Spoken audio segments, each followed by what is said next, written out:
start the meeting, or are we waiting for anyone else right now? I see David, Cam. We don't have Stephen. Looks like Stephen's connecting. Okay.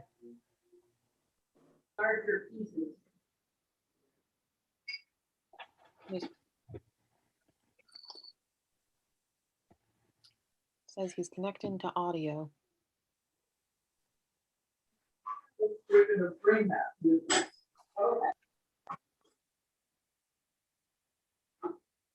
John, for the 6 Fairgrounds public hearing, Town Council Jonathan Silverstein wants to participate. He has another commitment at 4. So I said, of course, if it's all right with you, that if we get to that before he's able to make the call, that we can continue to move on until he jumps on. Till later, sure. I think Stephen's on now. Great. I just see him click. He doesn't have video, and he's muted, but I see that he's connected. Hi, everybody. Hello, Stephen. Welcome. Thanks. Okay, I think we're all ready for this. So again, I'll be sitting in for Judith today, so please be patient. It won't go as smoothly as I'm sure Judith would run it, but I'll try my best. I guess we should be, so Meg, would I have to read the Massachusetts order, or do I ask to have that, the remote Zoom? Do I have to formally read that? No, I think at this point we can just say that we all know that this Zoom is in place of an in-person public hearing as a part of Governor Baker's order due to the COVID pandemic. And then John, if you'll take attendance and then every vote by roll call. Great, I'll do that. Okay, great. Thank you, Meg. So as a preliminary matter, John Trudeau, Chair of the Planning Board, sitting in for Judith Wagner, permit me to confirm that all members and persons anticipated on the agenda are present and can hear me. So members, when I call your name, please respond in the affirmative. Nat Lowell. Here. Fritz McClure. Here. Dave Iverson. Here. And John Trudeau here. Alternates, when I call your name, please respond in the affirmative. David Callahan. Here. Stephen Welch. Here. Campbell Sutton. Here. Thank you. And then staff, when I call your name, please respond in the affirmative. Leslie Snell. Here. Megan Trudell. Here. Catherine Ansero. Here. Great. Okay. I guess we don't have to go through all the remote meeting that Meg just described. So with that, I think we get right to business. All right. We'll start off. Make a motion to approve the agenda. Second. Motion's been made and seconded. For a roll call, Nat. Aye. Fritz. Aye. David. Aye, and the chair is aye, unanimous. Okay, the agenda, and we have minutes. We're going to continue the March 8th minutes will be continuing to May 10th. And then we'll go right into second dwellings. Before we vote on the second dwellings, is there any of the members that has any conflict or would like to pull any of those for discussion? Now, do I see, is there a motion to approve the second dwellings? Mr. Chair? Yes. It would be the second dwellings, garage apartments, and tertiary dwellings, if that's all right. If we can do that all together, then that would, does anyone else have any conflicts with garage apartments, tertiary, second dwellings? Okay, I don't hear anyone, so I'd entertain a motion for someone to approve all. So moved. Okay, I see Fritz, there's a second. Second. Nat, second. By roll call, Fritz McClure, Aye. Nat Lowell, Aye. David Iverson, Aye. John Trudell, aye, unanimous. Okay. Wow, we're really moving along. This is great. So I believe we're on A&R plans. Mhm. So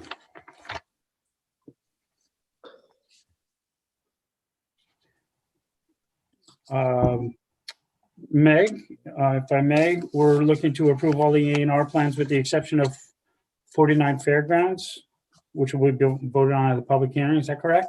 Yep, that's correct. 49 Fairgrounds would just require that approval first before you can approve the A&R. So all Okay. others, I would recommend that you approve. Okay, is there anyone that has any kind of conflict or discussion about any?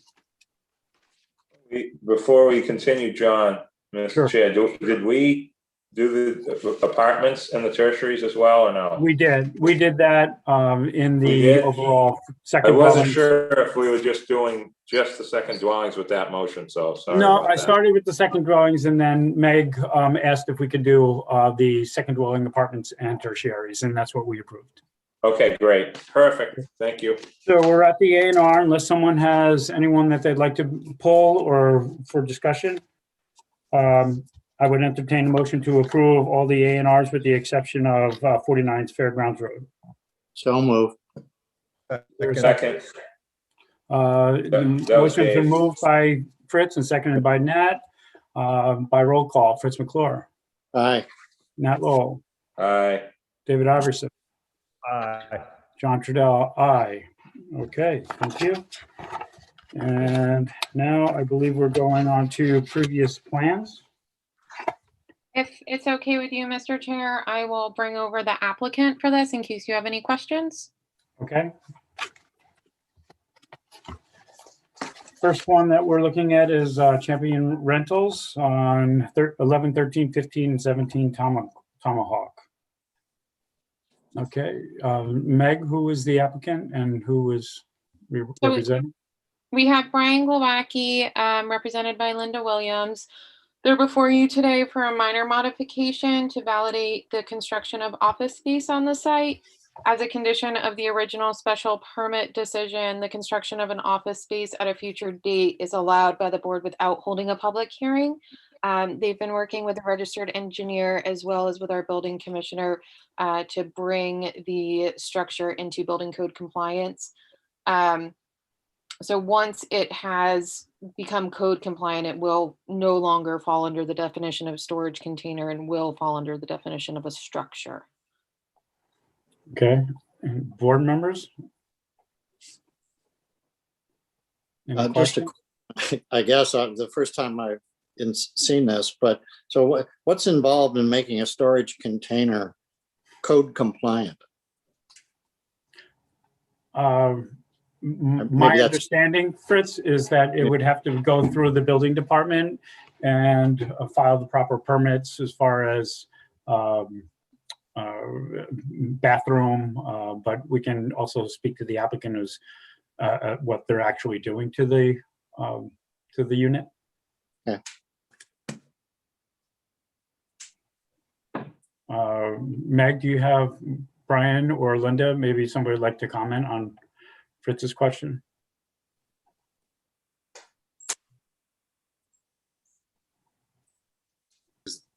Is Linda here? I see her on, but it seems like she's muted.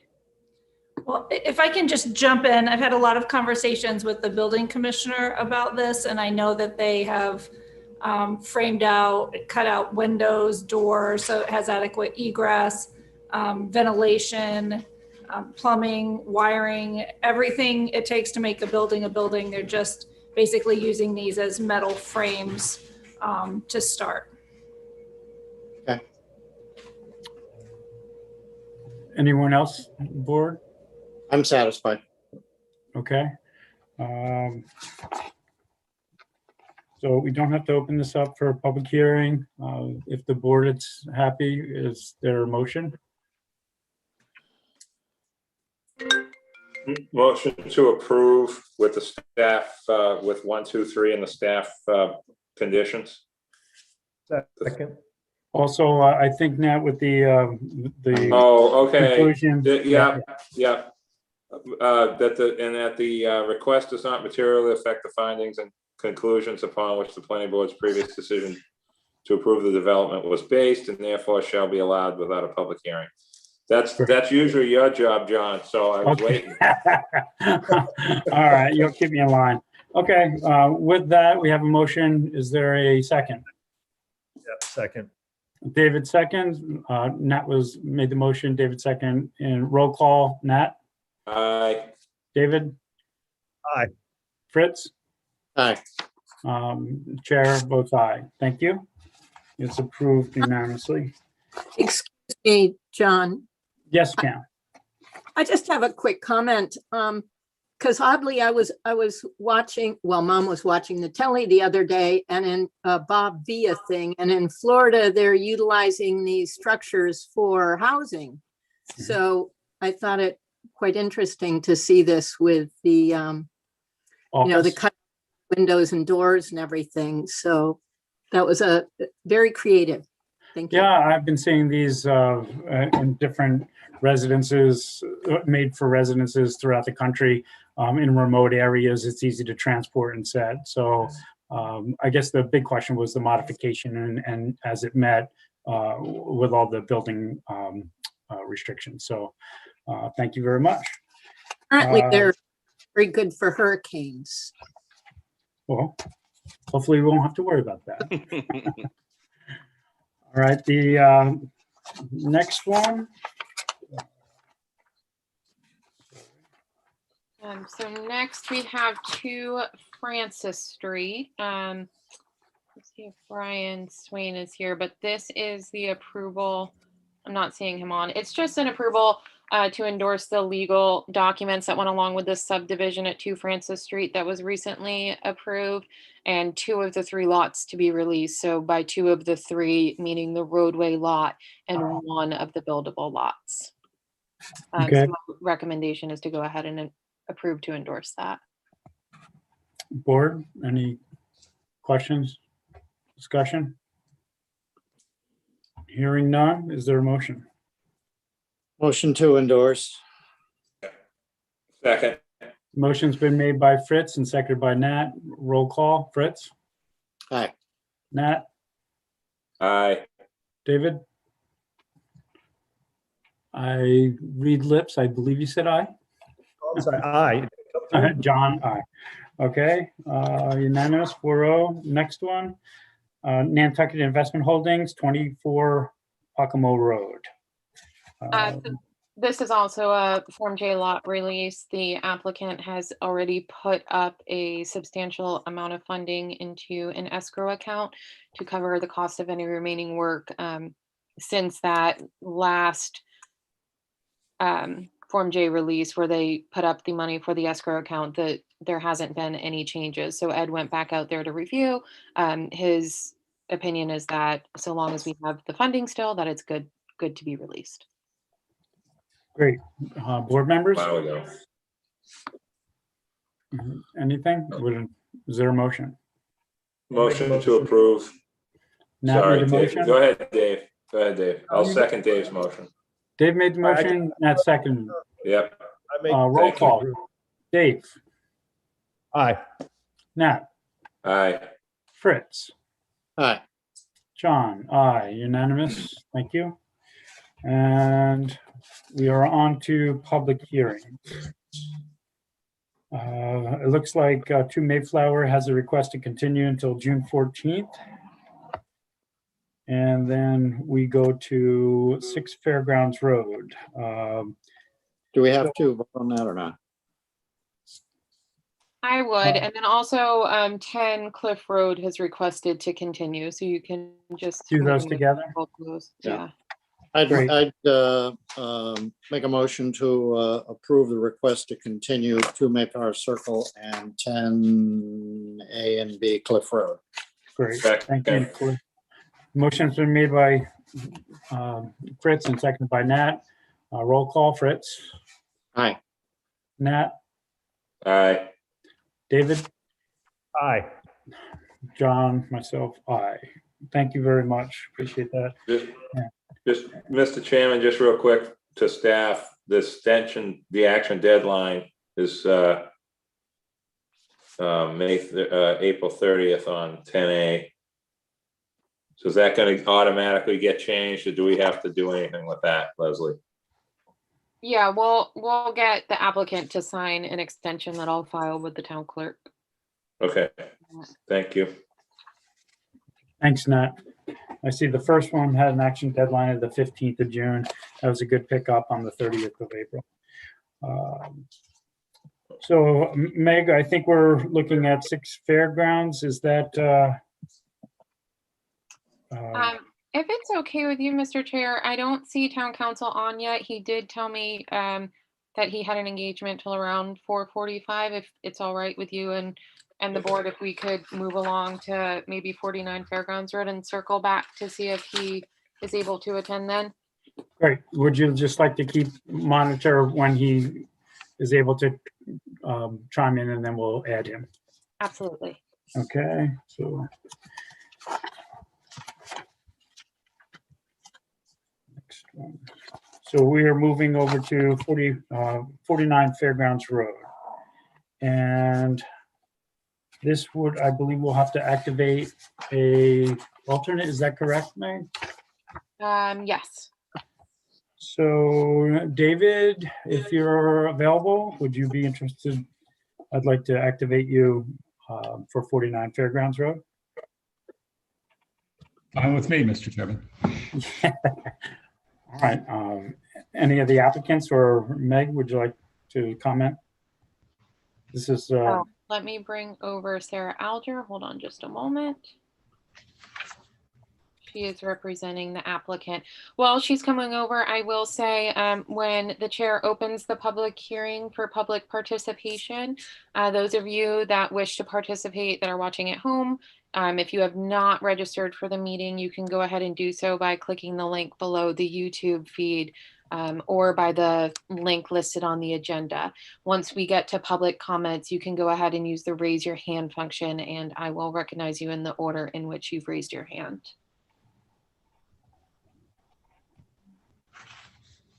Okay, I see Sarah here. Yes. Can you bring over Jeff Blackwell as well, if he's there? Yeah, certainly. Also, can I ask a question on Tacoma? Aren't I presenting that? Or is town council going to? You are presenting it, but Jonathan asked that, if he could be involved too, that he had a prior engagement. If Okay. I'm sorry. That's fine. I was just confused about that. Okay, thank you. I see Jeffrey is on. Okay. Welcome, Jeff. Hello. So this is an application for a special permit to create a secondary lot for a year-round resident at 49 Fairgrounds Road. The lot that would be subject to the covenant is shown as Lot B. The lot that would be the primary lot is Lot A. Actually, I think they're different on the A&R plan that you have. The covenant lot is noted as Lot 190, and the primary lot is noted as Lot 189. Those are the lot numbers that will be assigned by the land court. In connection with any relief that's being asked for, the secondary lot is 4,001 square feet, which meets the requirement. We're not requesting any ground cover relief. You will note that the existing dwelling, which has been on this property for a long time at 49 Fairgrounds, this is the main, what had been the main dwelling is going to be on the secondary lot. It does not meet the current side yard setback requirement of 10 feet. It's 5.4 feet at one corner and 4.7 feet at the other corner. It's a pre-existing non-conforming structure. So that obviously that setback non-conformity would remain. We're not asking for any other setback relief on that side. on the interior lot line, we are asking for setback relief, for reduction in setback for that the basement access. You'll see on the, I guess you'd call that the southwesterly side of the property, there's a bulkhead that would be in the setback. Otherwise, I think the lots all conform. One of the, I think we saw, yeah, there's where you can see the bulkhead right there. And then it's on the other side, that pre-existing non-conforming setback is on the other side. I don't know if anyone ever remembers, but this was Grover Farish's house for a long time. And I think he was a doctor, but he had, was a big airplane aficionado. And I think he had airplane steps in the back of this house. But anyway, he's been gone a long time. There was some concerns raised by an abutter. And I think those have all been addressed, but let me just be sure that I've run through them all. We're not asking for any setback reductions other than the two that I mentioned. We're not asking for any ground cover waiver. There was some suggestion that their yoga room has a living space in it.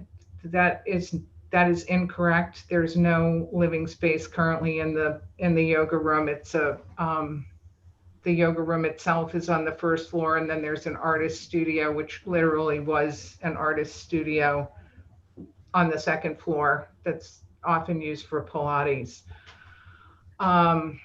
There was a concern about music, but I don't think that really has anything to do with this particular application. There was no music that was heard. There were some voices over the last year because of the pandemic. Classes have been held outside. So I understand that there may have been some voice carryover across the lot line. Hopefully that will, once the pandemic is over, we'll go back to business as usual. And then there was a comment about requirement for screening, but we're in compliance with our site plan, and the screening was tied, any screening was tied to the site plan. So I don't think that's an issue either. I think that's really it. I don't know if you have any particular questions about this or not. Before we open it up for public hearing, board members, any comment or questions? I just have a quick question. Yes, Cam. Are they intending to keep the existing dwelling on this new lot? And if not, would that affect I guess it's a rear yard setback on this? You're planning on keeping the existing dwelling in place. Okay, super. Thank you. Anyone else on the board? Okay, with that, I'll open it up for public discussion.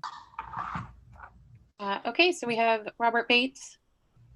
Yes, welcome, Robert. Please, if Yes. you can hear. I am. Good evening. Hello. Yes. As an abutter to this property, and I spoke with two other abutters. One was behind and one is on the far side on the Weatherly Place side. There was concerns that the way we were reading this, that they were looking for reduction in the setbacks from 5 feet to 10 feet on both lots. Is that not correct? Well, Sarah, I believe you had stated that it was already existing, maybe not looking for a reduction, but looking as a non-conformity that's already there. We're just retaining that pre-existing non-conforming setback. It's been in that place since at least the late 1970s.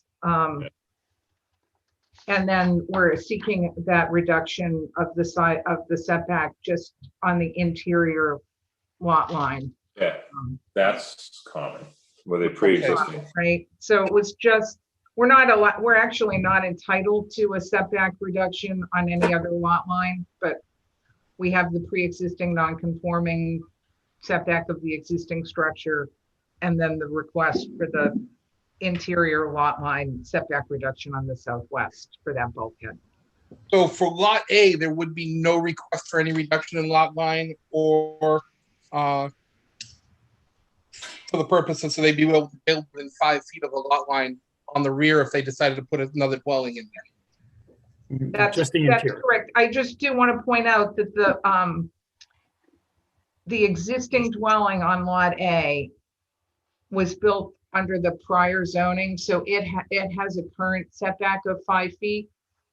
So that setback obviously would remain as well, but any new construction would have to meet the required 10-foot setback. Okay, I thank you for clarifying that, because there was some concern the way the neighbors had read it. We were concerned that lot A was looking for a reduction in all of those lot lines all the way around, which would basically make it so that a very large home could be built in that back lot, which was concerning to all of us. No. All right. The only other question I have is the outdoor deck area that they're using for the yoga classes and such.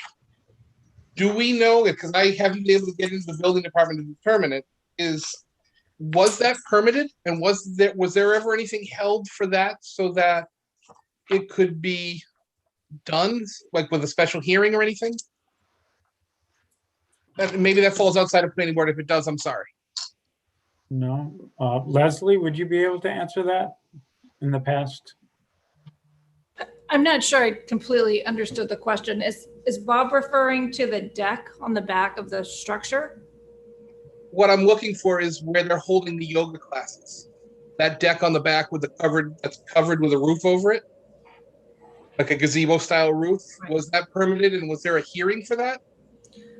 This is subject to an older ZBA permit. So Sarah, I think, would be the one to answer that. That older ZBA permit, I have paperwork on that, and that older ZBA permit did not address any decking or anything on the outside.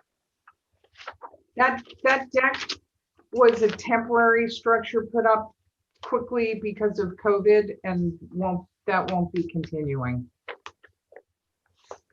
It's kind of outside this particular application, but in terms of their existing application, their existing permit for the yoga room. So Sarah, if to understand Bob's position right now, obviously this isn't affecting this application and the setbacks and what they're planning on doing with the covenant home. However, in the future, if that were to continue, that would be addressed as a separate special permit. That would have to be a separate special permit back at the ZBA, Great. I believe. Bob, does that give you a better understanding? It does, and I appreciate your clarification on that. Because like I said, I mean, last year when this all occurred, all of a sudden we had a structure and outdoor classes when that was something that nobody knew about. Okay. Meg, is there anyone else? Bob, I'm sorry. Did that answer all your questions? That does answer all the questions at this time. Thank you, John. Thank you very much. Meg, is there anyone else? I'm not seeing anyone, so if there's anyone else out there in attendance that wishes to comment on this matter, please raise your hand. Seeing none. Seeing none, is there a motion to close? I'll make a motion to close public hearing. Second. Motion's been made by Nat and seconded by Fritz. Roll call. Nat? Aye. Fritz? Aye. David? Aye. Myself, aye. And David, I aye. believe David Callahan, sorry. You Aye. had, I didn't forget about you, I just jumped you. All right, so public hearing is closed. Is there a motion? I'll make a motion to approve with the 6 conditions, and also if staff feels they should add that ZBA component to this, just for clarification. And that would be my motion.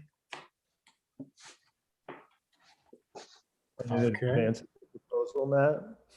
Yeah, the six conditions, and if staff feels they should put Make that in, comment. or either way, whatever works for them. I just, didn't know that, so that's my motion. I think, go ahead, Meg. Sorry, it's my opinion, and Leslie, correct me if I'm wrong, that it has nothing to do with this particular application. Right, And we okay, shouldn't be I- conditioning based on Right. another board's decision, so I think it's better off left out.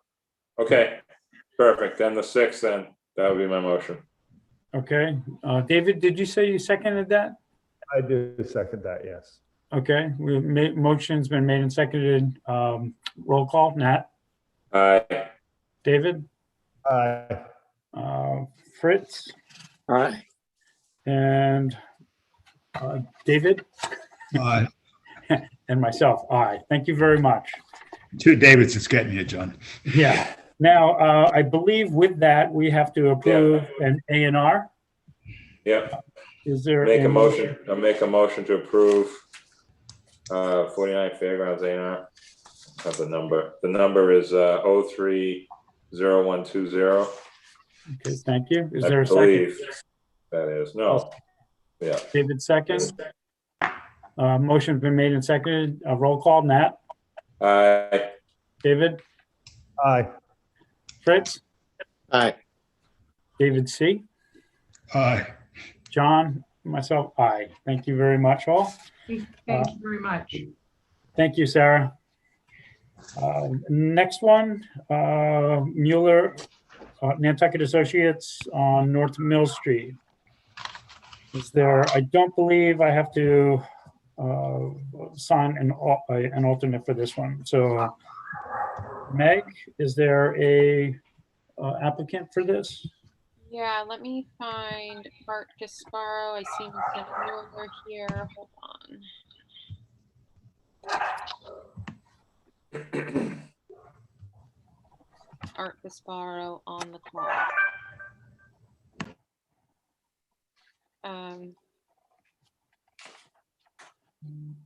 Okay, well, in any event, if you all recall from the last meeting, there was some last minute supplementation of the plan and kind of back and forth between Art Gasparo and Ed Pesci, but it was also when our townwide email servers were down, so we were unable to present those updated plans to the board at that time. So that was the reason why it was suggested that it be continued.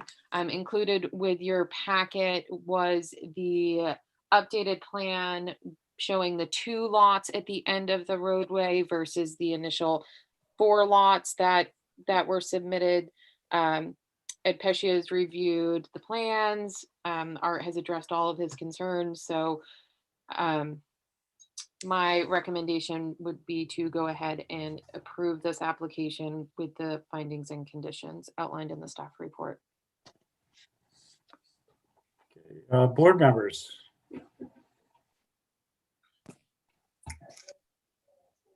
No one? Yes, Meg? Can you, Cam, I think you chimed in, yes? yes, I raised my hand, but I'm not sure you can see I me. can't see it, but I can hear you, so please. Okay, perfect, thank you. So I just had a couple of concerns here, or thoughts anyway, let me put it that way. I noticed in Mr. Pesci's review, he had mentioned removing overgrowth at the top of North Mill Street in order for entry and exit safely from that road, which I believe was discussed at earlier meetings. And it has been my understanding that that short section, it may at this point be 20 feet, is to be a bike and pedestrian entry exit only. So one, I'm wondering if that is still true, as I noticed that trucks working on the construction project there now are using it as a road for entry and exit. And so if it is true, continues to be true, which given the dangerous nature of that intersection on Prospect, I would hope would continue to be true. I do believe that, I think there was a waiver for posts, and I do believe that a post or two would be appropriate to reduce the likelihood of cars and trucks. Megan? Oh, no, Meg? I appreciate the comments, but through you, Mr. Chair, subdivisions are to be deliberated by sitting board members. So just, The question's been asked by Cam. I appreciate that. Is there any concern of the board members, what Cam brought up? So Is Art on right now? I have a question. Is this a public hearing? So do I speak during the You're- public as a public person then? You can't right now. I've only opened it up to the board, and you are an alternate, Cam. That's why I gave you the floor. No, so I'm you- just, Yeah, excuse me, Chair, I'm just trying to clarify when exactly it is that I can speak. I have been Right. trying to maintain my comments to public hearing because it has been seeming like I not to speak, so I'm a little confused on that. So this would be a great time to clarify for me Sure. when. as I appreciate it, Cam. As I said, right now, I opened it up to the board. I have not opened it up to public comment yet for the public hearing. So as you're speaking right now, you're speaking as an alternate making comment to the board.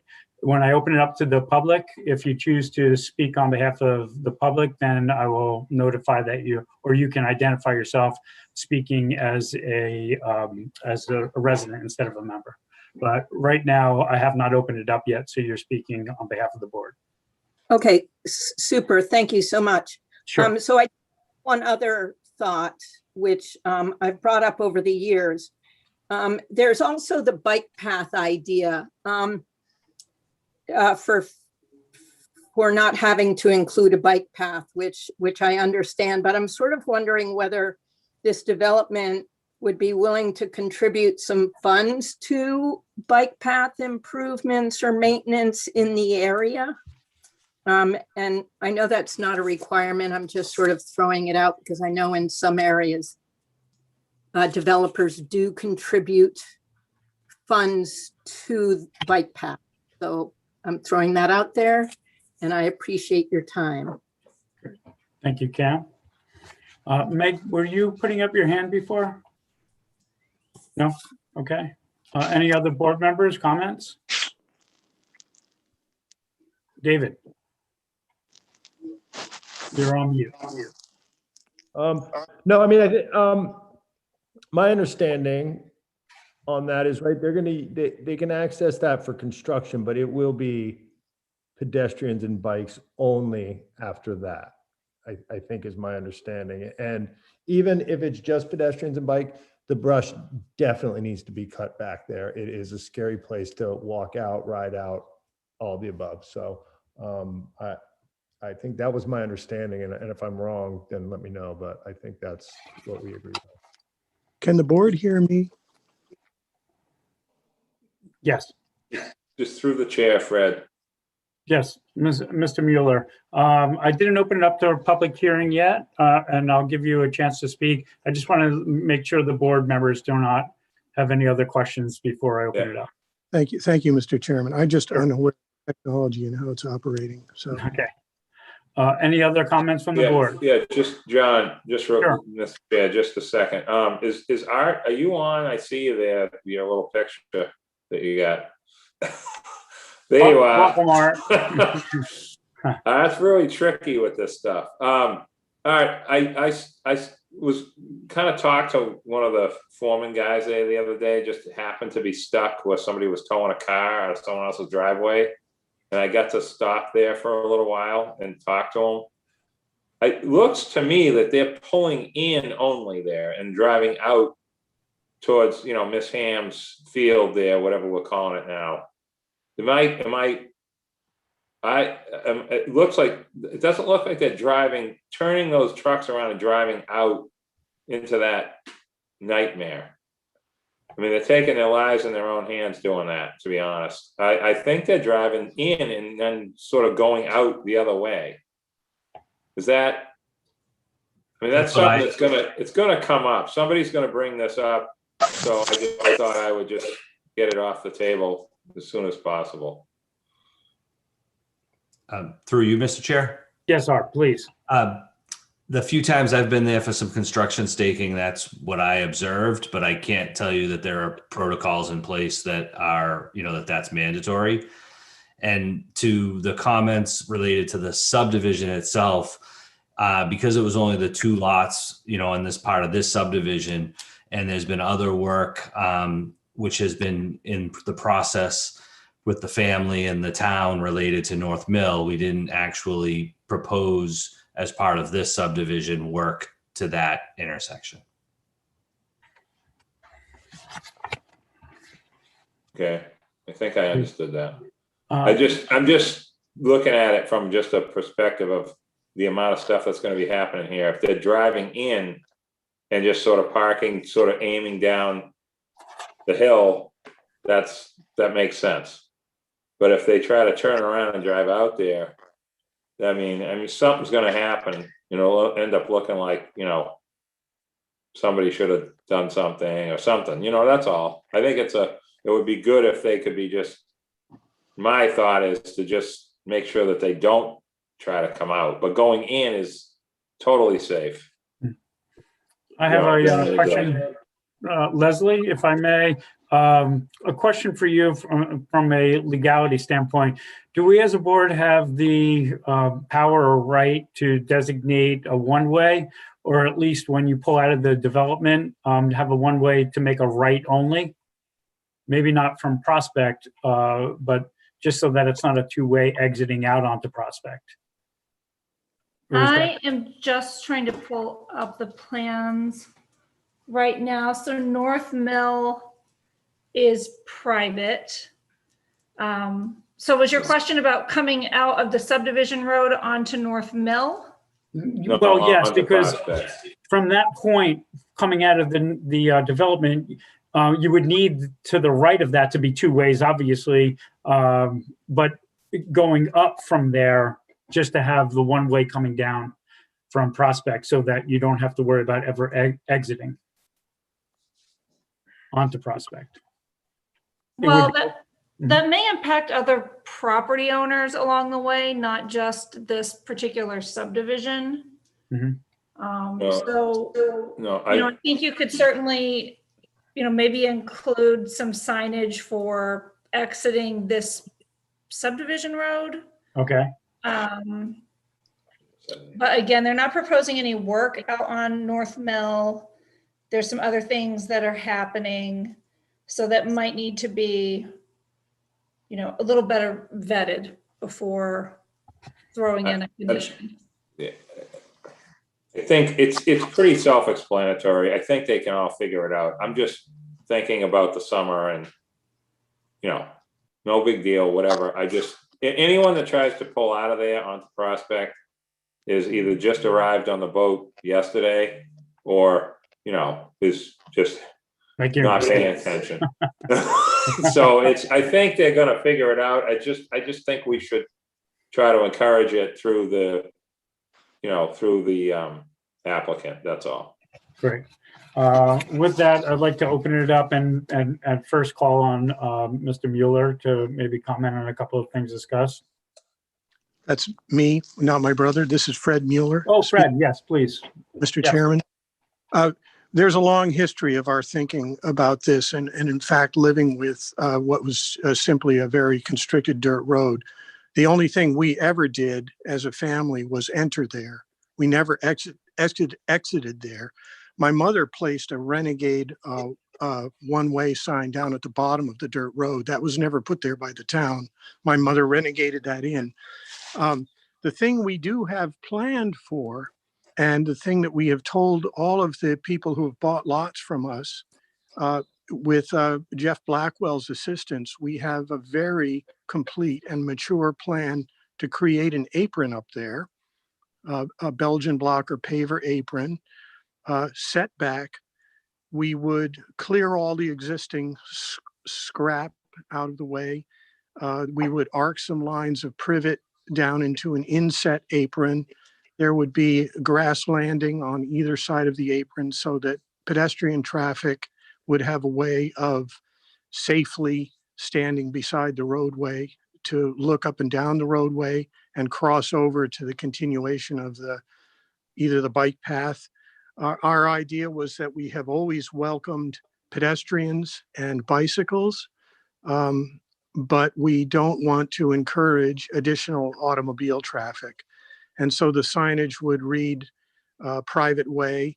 I don't know if anyone has ever noticed in the years before this, but we actually had some posts up there which said pedestrians and bikes, private way, pedestrians and bikes welcome. And we are positively disposed towards the idea of proper signage. The idea is to make it look more like a driveway than a town way, and that it would be used for entrance only by property owners on the private way. And we would try to discourage anyone from exiting up there. I think we would put a one-way sign after the Gillis driveway apron cut, which would just be at the very top. We also have included in the design that Jeff Blackwell worked out for us, water handling. And I'm surprised that you don't have a copy of this already. It's a well-done design. It includes additional trenching at the side of the gravel private way, about 100 feet below the apron. There's already some trenching down below to handle water. And then we have an infiltrator plan that would use the existing town storm drain, which is just a dry well up there. And it would go from the dry well into infiltrators, which would be buried at the top of the lane to handle runoff from Prospect Street. All of this we've told the property owners that we are selling to, that we will place sufficient funding in the HOA that we've created to finish the top of the lane. I'll just make a comment about trucks coming in and entering. I don't really think they should be exiting either unless there's a police detail up there. But the other thing is large construction equipment moving down through the private way and then out onto Mill Street from North Mill, where the ham paddock is nearly impossible, actually, in some circumstances, depending upon the vehicle. You know, a really large dump truck has a very difficult time negotiating its way safely without damage to fencing of the ham paddock or swiping someone's car or something down below. It's a pretty tough situation. We actually thought that the coming and goings of construction vehicles might go on, and I don't know how to make it safe enough for them to exit up there. And that is a concern. That is a concern. If the town wants to decide that construction vehicles should only exit by going north down the private way and then out towards Mill Street, then I think basically you have to watch out for how large a piece of equipment you're going to bring in there. Because you can bring something in at the top of the lane there now, the way it is, that would not be able to, an 18-wheeler will not be able to get down through Angola Street or Candlehouse Lane or Mill Street. Mm-hmm. So there has to be some intelligence about what is brought in to do the work. So I don't know if anyone has any questions, but this is something that we've grappled with for a long time. And I wish I had a way of showing the design drawing that we have. I think Art has it. I think we distributed it to a couple of different people.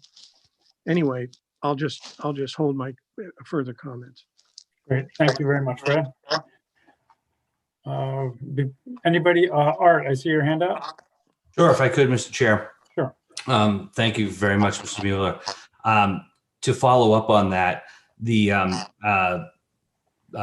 Blackwell and Associates has been working along with the town and the Mueller family related to the improvements that he discussed.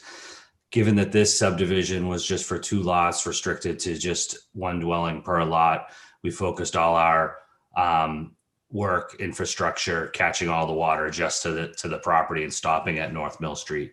That being said, I have seen the plans. The only reason I didn't file them was so that they weren't tied to this subdivision, and knowing that there's also been discussions with the DPW and getting that all worked out. So to keep this simple, we stuck to and the way the watershed is for this property, catching all the water coming off of this lot.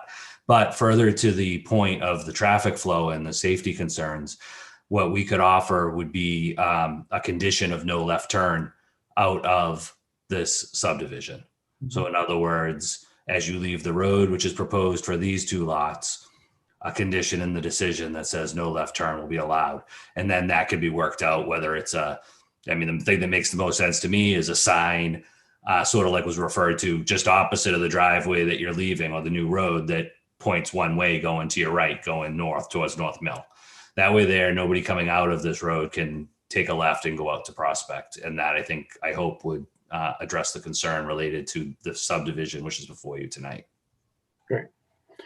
Leslie, question for you. It was brought up by Cam about bike path contributions. In the past, we have asked developers to contribute, especially if their immediate location wasn't necessarily in need of bike paths or sidewalks or things. Do you think that that's an appropriate request, or any comment on that? I think that is a reasonable request, and I'm glad that she brought that up. I mean, in the past, we have asked for a donation of $2,000 per dwelling unit to either go towards the construction of new pedestrian and bicycle infrastructure in the area, or to maintain or enhance what's already there. Thank you. I'm not sure who I should be addressing that. Mr. Mueller, Fred? I want to make a comment. While we think that occasional bike use up and down North Mill, because the problem would be is if you were is okay. In other words, it's quiet and there hasn't been a lot of it. But to encourage bikes, if the idea here is that we're going to encourage bike traffic to go up and across Prospect Street, that's just about as bad and maybe worse than auto traffic. So I don't necessarily think that the intent was to direct the funds towards this particular location to actually encourage or Okay. construct a bike path. It was because of where this is situated to contribute to the bike path fund, where it might be used at another location to better. Right. That's right, Mr. Chairman. Thank you. Meg, is there anyone else in the public? We are open for a public hearing here. Is there anyone else showing hands or anything? I'm not seeing anyone. So if you're logged in and wanting to participate on this particular matter, now would be the time to raise your hand. Going once, going twice. No. can I make one other Yes, comment? before we close, Mr. Mueller? I just want to say, of the improvements that I spoke of, I understand Art's concern about the coupling of my comments and his application, which are, in a sense, even though they're related, they're not on the table at the same time. But I just want to say that we are actually contractually bound by the terms of some of our sales, land sales, to complete the apron and the improvements that I'm talking about in the manner of the plan that's been provided to us by Jeff Blackwell. In other words, this isn't just a violin music that I'm presenting to you. We actually are obligated by the terms of the sale of one of our large lots to actually do the thing that I've described in the Blackwell plan. So it will be going forward no matter what. I just wanted to make that comment. Thank you.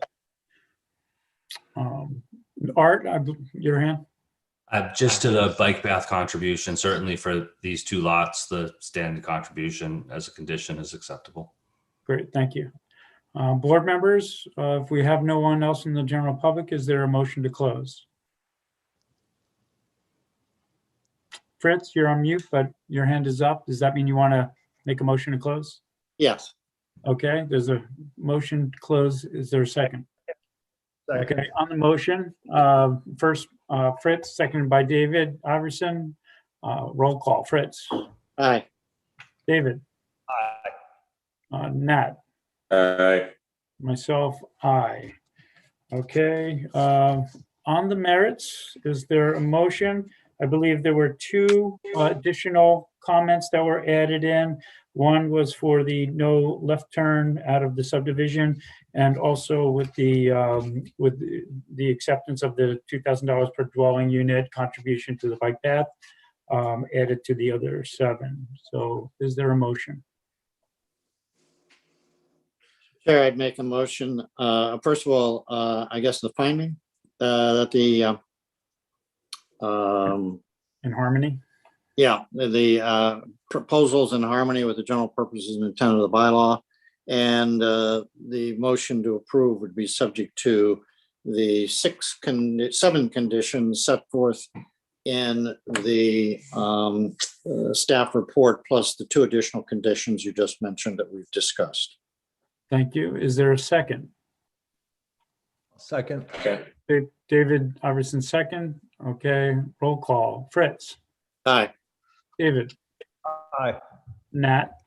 Aye. Chair votes aye, unanimous, 4-0. Thank you very much, and thank you, Mr. Mueller and Arthur. Thank you. Great. Going on to the next one, we have 10 Industry LLC, 10 Industry Road, and I believe I'm going to activate an alternate. Cam, if you're still logged in, yes, I see you. Would you be available to sit in on this? Sure, that'd be great. Great. Okay, with that, is there someone for representation for the applicant? I see. Yes, this is Linda Williams' application, and I know she is having some technical difficulties. She's calling me, so I think she probably wants to speak through. You know, I'm going to see if I can answer from my computer so there's no echo. Okay. Linda, you with us? Can you hear me? I You can hear- hear myself, sort of. Can you guys hear Linda? If we're quiet. I'm never quiet. Linda, will you mute the video you're watching on your end, so try and eliminate the echo? I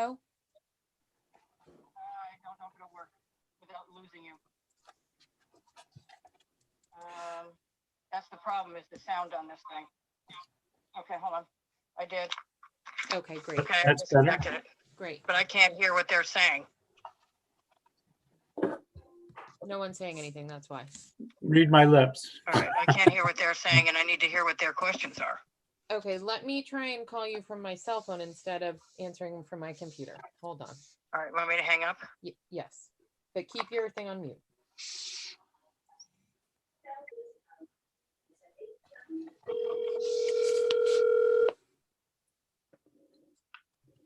Okie dokie. Okay, can you all hear Linda? We can hear loud and clear. Okay. This is a really simple thing. This is out at Miles Reese's project out there behind the airport. And they're adding another storage building. Pretty simple. Down at the bottom of the pit. Nat, you probably have been in there. It's down at the bottom next to the other one and below the recycling building, the C&D building, and it's simply for storage. Okay. That's pretty much it. Anyone? Ground cover, they're out of the setbacks, so everything is conforming. So Linda, now that we're talking about storage garage, obviously anything, this would have to go through HCC for any kind of building that's being constructed. Is that correct? They've already done that. It was approved on consent. Okay, great. Okay, any other board members have any questions? John, I just have a couple of questions since I'm Go ahead, on this, Cam.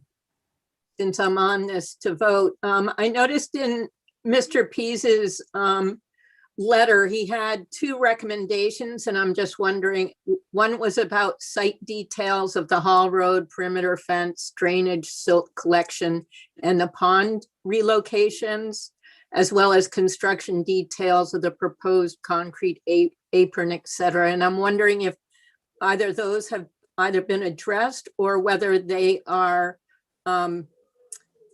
acceptable to the applicants.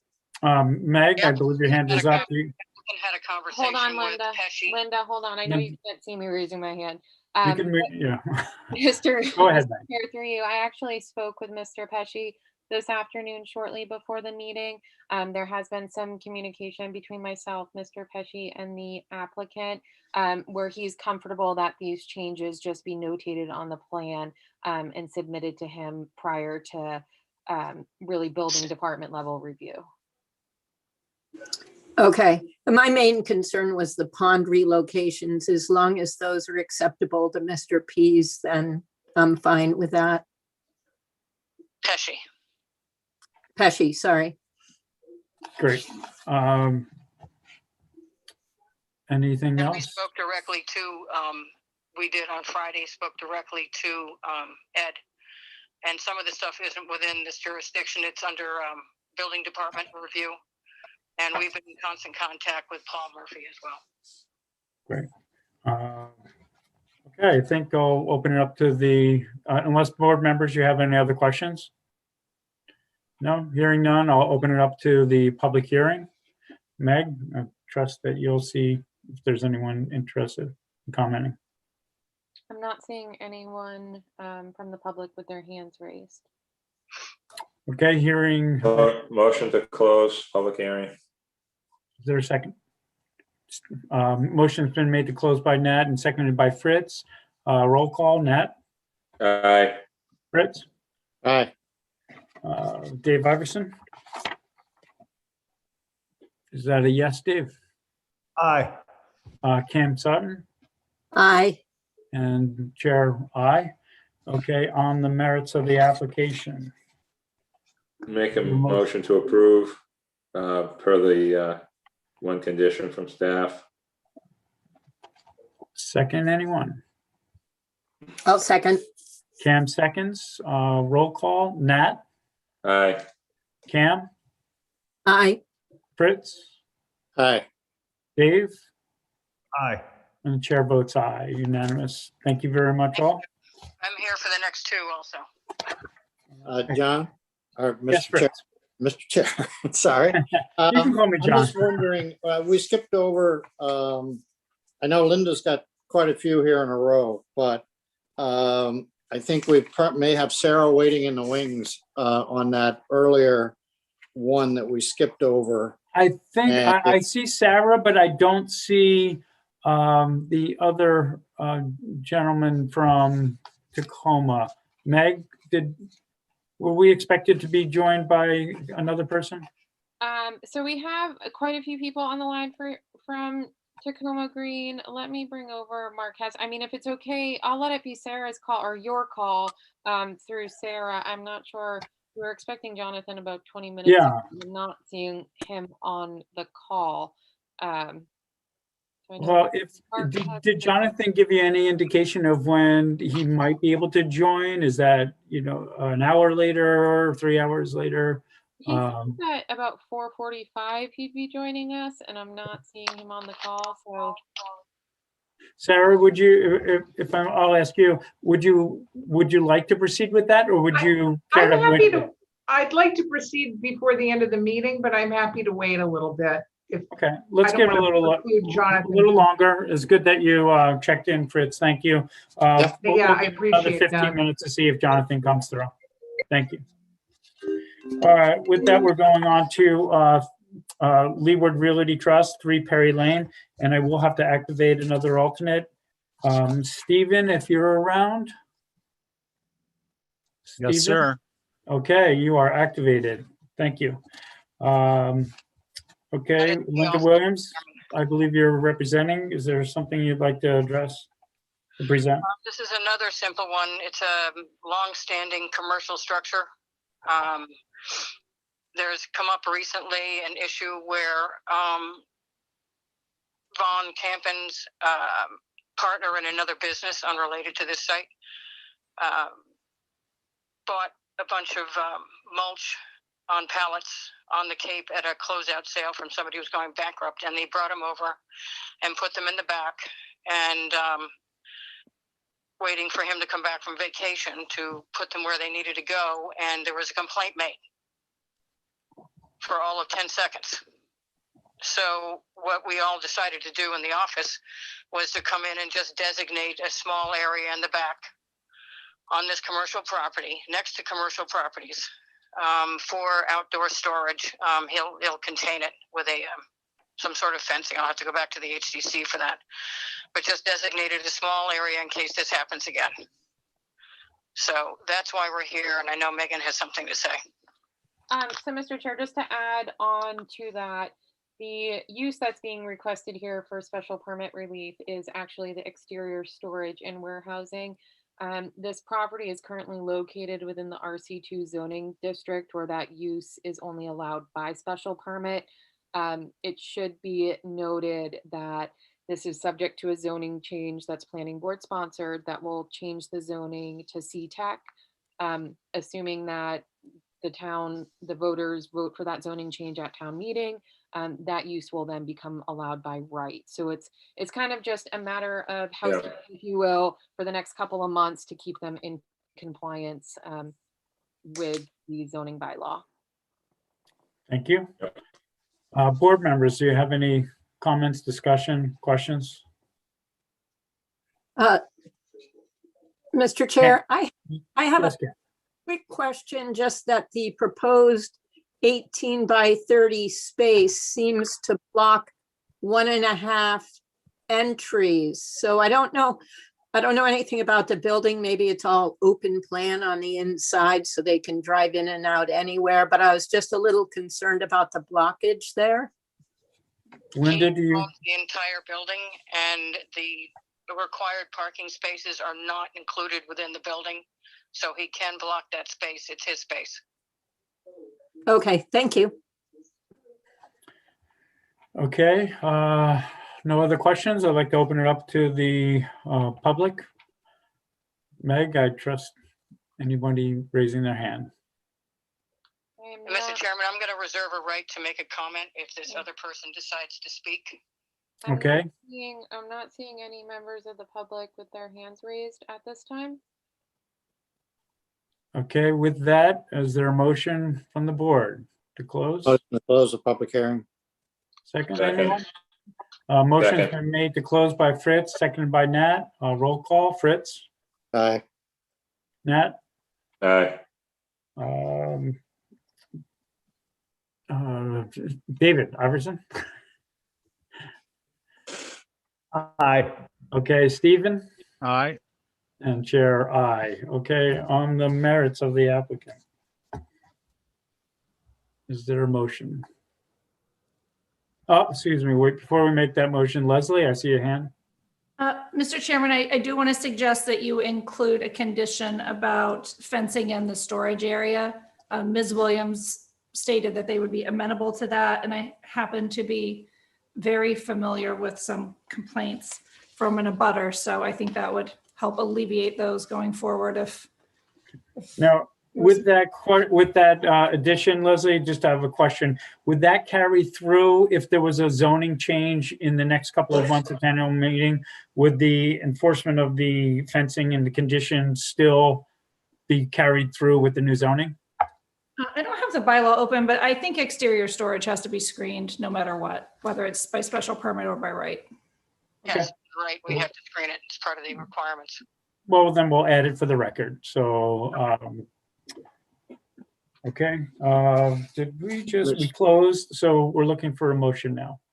Mr. Chair, I make a motion to approve the applicant's request with a finding that the applications in harmony with the general purpose and intent of the bylaw, and the use be consistent and of similar intensity as other commercial uses in the neighborhood, and that the approval be subject to the conditions set forth in the staff report, and one other condition, that fencing of the exterior storage areas be required.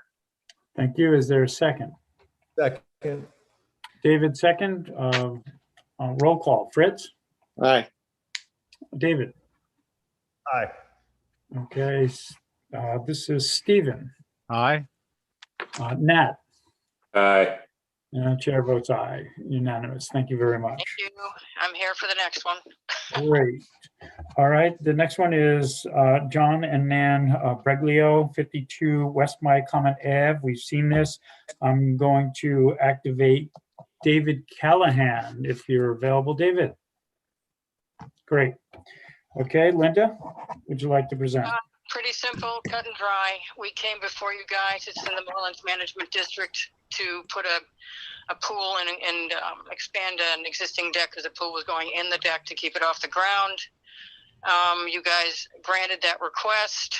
It's been determined since then, when they finally located the leach field, which they had really didn't know where it was at that point. It has pushed the pool over to the east side of the property. It's still embedded in the deck, but the deck had to be relocated along with the pool. The pool had to be reduced, and we had to get away. It has to be more than 20 feet away from the leach pit. So if you put up the map that showed the original and the proposed, it's already also in, I had all the pictures again. It's within the already cut area, and and not into any of the areas that have been left natural. But Megan has a plan that shows where we had it approved and where it's going now. Yep, bear with me just a moment. I'm trying to pull that plan up. It's taking a minute to download. I can't wait till we're not on Zoom. I'm so over it. All right, so this is the new proposal. There's another map though, Megan, where the original approval and that. There we go. The original approval is the blue, and you can see the septic is to the left of where that circle is, and the leach pit. And so we've just taken that piece and turned it perpendicular to the house. Page 11. Yeah. Got it. Still above ground, still up and embedded in the deck. So it's not a grade.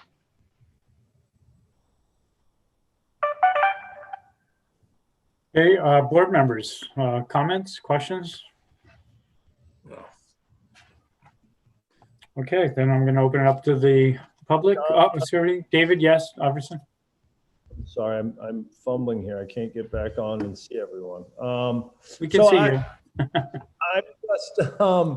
I just want to make sure that we're not encroaching there on any undisturbed part of the property. My big concern is just that this is the priority habitat mapped. The whole piece of property is inside of that. And I don't really have a problem with the change. I just want to make sure that we're really careful not to encroach on any of the undisturbed areas in the property. Yeah. Do you see that map, David? I don't think the way it's designed, it's encroaching on anything. Outside of the area there has changed very little. It's outside of the area. You can see where the lawn is. It won't go into any of that area at all. Okay. Yeah. I'm very cognizant of that. Yeah. No, that's awesome. And thank you. And I'll probably be the same comment on the next property, but thank you on that. All right, it is open up to the public. Meg, do you see any hands raised or participants? I'm not seeing anyone with their hands raised. I'll wait for that answer. Not me this time. Not me. Okay, with that, no one's from the general public. The board, how would you like to proceed? Motion to close, anyone? Motion to close. Okay, is there a second? Motion's been made to close by David and seconded by Fritz. Roll call, David. Callahan. David Callahan. You made a motion. Now's your time to say aye. I lost David. internet. What do we got? Is he's on, There was a right? Yeah. little I lost delay. internet for a minute. Okay, Fritz, Aye. Nat, Aye. David Iverson, Aye. John, the chair, aye. Okay. Motion now on the merits. Is there a motion out there? Anyone? I'd make a motion with standing with planning board recommendations. Okay, you first have to make the motion in order to approve the request. The finding must be made, and then also the two staff recommendations. Is that what you're referring to, David? It is, John. Okay, motion's been made. Is there a second? Second. Okay, David, roll call. David Callahan, Aye. David Iverson, Aye. Fritz McClure, Aye. Nat Lowell, Aye. John Trudell, chair, aye, unanimous. Thank you very much. Thank you. Okay, Oh, Mr. thank you, Chair, Linda. I do see Mr. Silverstein on the call now if we would want to go back to 6 Fairgrounds. Okay. Let's head back. I want to make sure that Sarah is available now. Okay, Yeah. I see Sarah. Excellent. Okay. Who wants to start? Sarah? Jonathan? Well, I would defer to John. I'll defer to Jonathan. Okay. Good evening, everyone. My apologies for not being able to join you earlier. So I think the application here speaks for itself. The board discussed this at a prior meeting and knew that it was going to be coming. The primary issue here, and I'll let the applicant speak to some of the other aspects, but the primary issue here is that by quirk of wording in the original decision, the number of affordable units seem to be capped, and because of a current funding round and funding opportunities for the project, and particularly in light of the delays we all know resulted from an appeal of the project that took some time to resolve. I think the developer wants to be able to income restrict more units than was permitted under the strict reading of the original decision of the board. And so the primary issue here is asking the board to allow for income restriction of additional units. I think there's an issue as well that the applicant is asking for with respect to some of the deadlines stated in the original decision for submission of certain plans. I think pretty clearly those deadlines that were extended first by the pendency of the appeal that I just referenced, and more recently by the permit extension provisions of Chapter 53 of the Acts of 2020, which extend all deadlines under any local permit during the state of emergency. But that being said, I think it's certainly understandable and reasonable that as long as we're coming back anyways, that the developer wanted to know that that the board was comfortable with extending those deadlines to at least a date certain. So that is the issue in a nutshell. Happy to answer any questions. Great. Board members?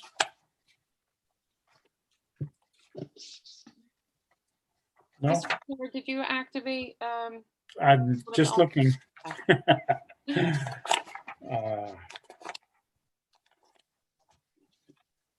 See who,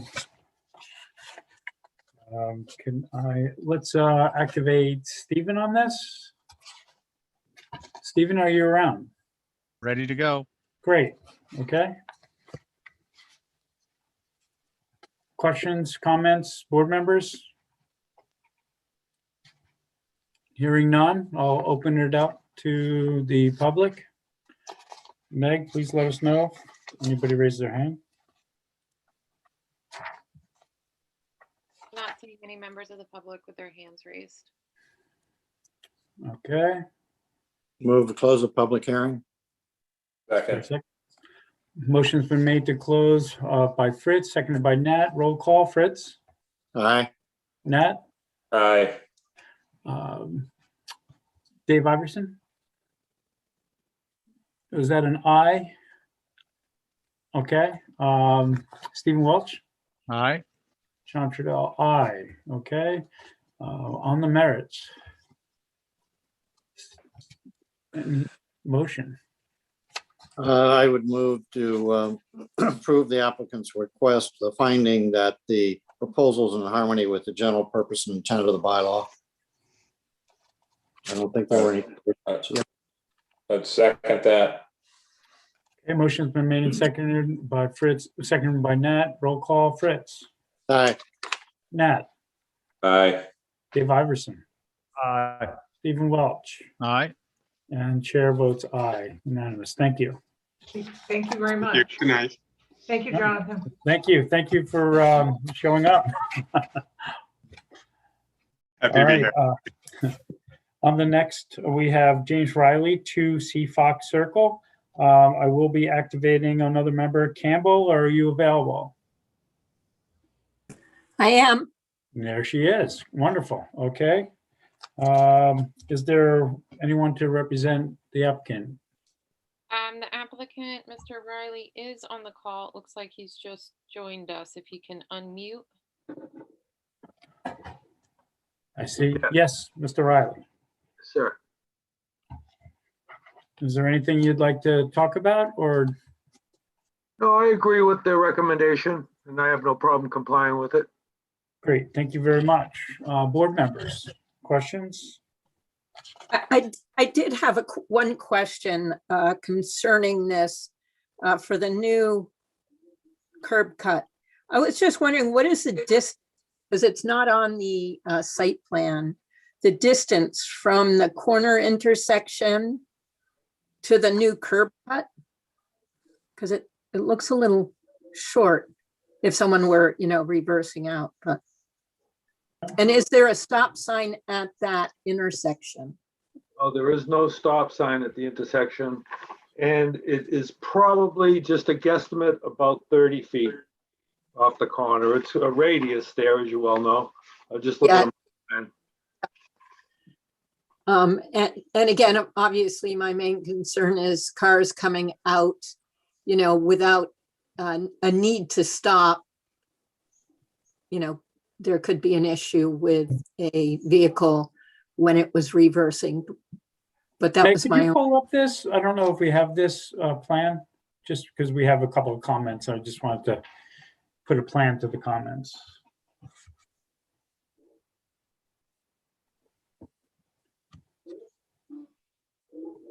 Page 5. Great. So it does not appear that there's a stop sign, obviously. Any way to tell from the distance? Legend, you have a legend on the right there, 20 feet. Oh, 1 inch equals 45 10. feet. Yeah.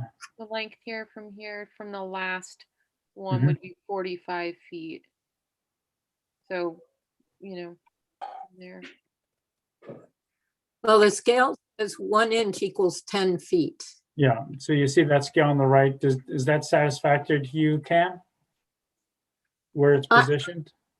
I'm not going to be pulling out, but it does look like it's around 20 feet. And I know that, trucks and things of the size the island has are often, 16, 17 feet.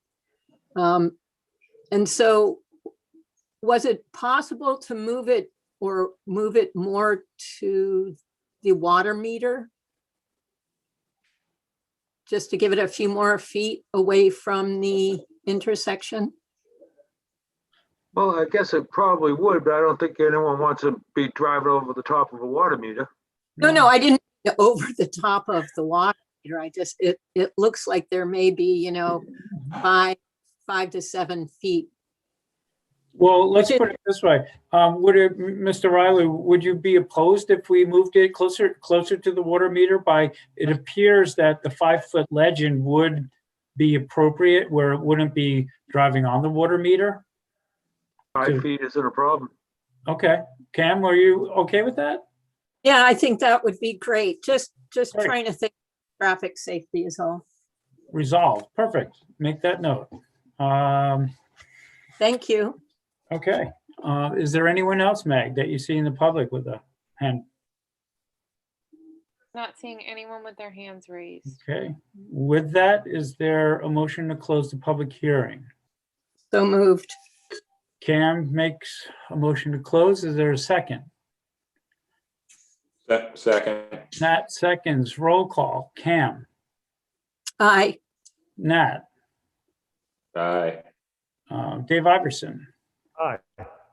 Chris McClure. Aye. And chair votes aye. Now, on the merits with that amendment to move the drive over 5 feet closer to the water meter or water meter shut off, whatever. Anyone? Motion. Would I say, like, in order to approve the applicant's request, the following findings must be made? That the special permit relief for a second driveway access is within the general purpose and intent of the zoning bylaw, and that the second driveway is not contrary with the move of 5 feet, isn't contrary to sound traffic and safety considerations, and would not have an adverse effect on the scenic and historic integrity of the neighborhood. Continue. Yes, that's good. Okay, and with the planning staff recommendations regarding aprons, future landscaping, and the clear view, free of vegetation and obstruction Great. issues. And since you noted the 5 foot in the first findings, we don't have to add that as incorporate into that. So if that is your motion, Cam, is there a second? Second. Nat seconds. Okay, roll call. Cam? Aye. Nat? Aye. Fritz? Aye. Dave Iverson? Aye. And the chair votes aye. Thank you very much. Thank you, Cam. Thank you. Now we're on to Cesar Moreno and Ariana Coste takes at 8 Tombs. Thank you. At 8 Tombs Court. And if I can, I will activate. I don't know where we are. Stephen, are you available? Yep. Okay, I see a blue. You are available. Great, thank you. Okay, Dan Malloy, I see is representing the applicant. Dan, would you like to comment? Sure. Good evening, Dan Malloy for the applicant. So pretty simple, looking for a secondary residential lot. It's a property the board recently approved an A&R plan on for Tombs Court. A new family is just bought the property and is trying to put basically build 2 houses for their family members here. So the intent is that lot 2A would be the market rate typical lot, and lot 2B would be the secondary lot. And with that, we're asking for some relief. We're asking that the sideline setback between the 2 lots be reduced to 5 feet. Yeah, right in the middle. Change this. And we're also asking the ground cover be split between the property in whatever manner the applicants look to do. Obviously, they can't exceed what's allowed conventionally, but there's no restriction as to where the ground cover be placed. And then ask that they don't have to share a driveway. So I'd like to be able to put a separate house on each lot. That's the essence of it. I did look at the staff report. I have no problems with the conditions that are recommended on it. I think it's a pretty straightforward application. Great, thank you. Board members. Comments? So I have one. Cam, So, please. through you, Chair. Dan, I was just wondering, because it seems like a very short, a small area for 3 separate driveways. So I'm just wondering why lot 2A and 2B couldn't share a curb cut with driveways that go wherever they want on the road or on their property, but that the entry and exit point be a single point of entry, because it looks like it's going to result in 3 different driveways. Is that correct? So when you come down Toombs Court, I think if you go down there now, or if you're looking at the plan, there's one driveway right now. If you continue straight, right Correct. there, that's where it's being highlighted now. That driveway is going to be cut off and redirected over to Dooley Court. Okay, I was wondering about that. Right, All so right. that will go away. Okay, that makes more sense. It just seemed like a lot of crowding. Yes, I agree. So right now there's an easement for access to that lot. That easement, there was another, the property, there was a death in the family on the property this came from. So that driveway will be moved over to Dooley Court. Okay, thank you for that. Any other board members? Okay, I'll open up to the general public. Meg, let us know if you see anything. Not seeing anyone with their hands raised in the public. Okay, board, Motion to close. is there a second? Second. Dave second, okay. Nat made the motion, Dave second, roll call, Nat. Aye. Dave, Aye. Fritz. Aye. Who am I missing? Aye. Steven. Steven, sorry. I That's was okay. looking for you. I couldn't find you, Steven, but I knew Aye. you were there. All right, and the chair votes aye. Okay, on the merits. I make a motion to approve with the findings that it advances the intent of the zoning bylaw, that the second driveway access is not contrary to sound traffic safety, and that the second driveway access will not have a significant adverse effect, along with the 6 staff conditions. Okay, and Second. Nat will second. Okay, roll call, Dave, Aye. Nat, Aye.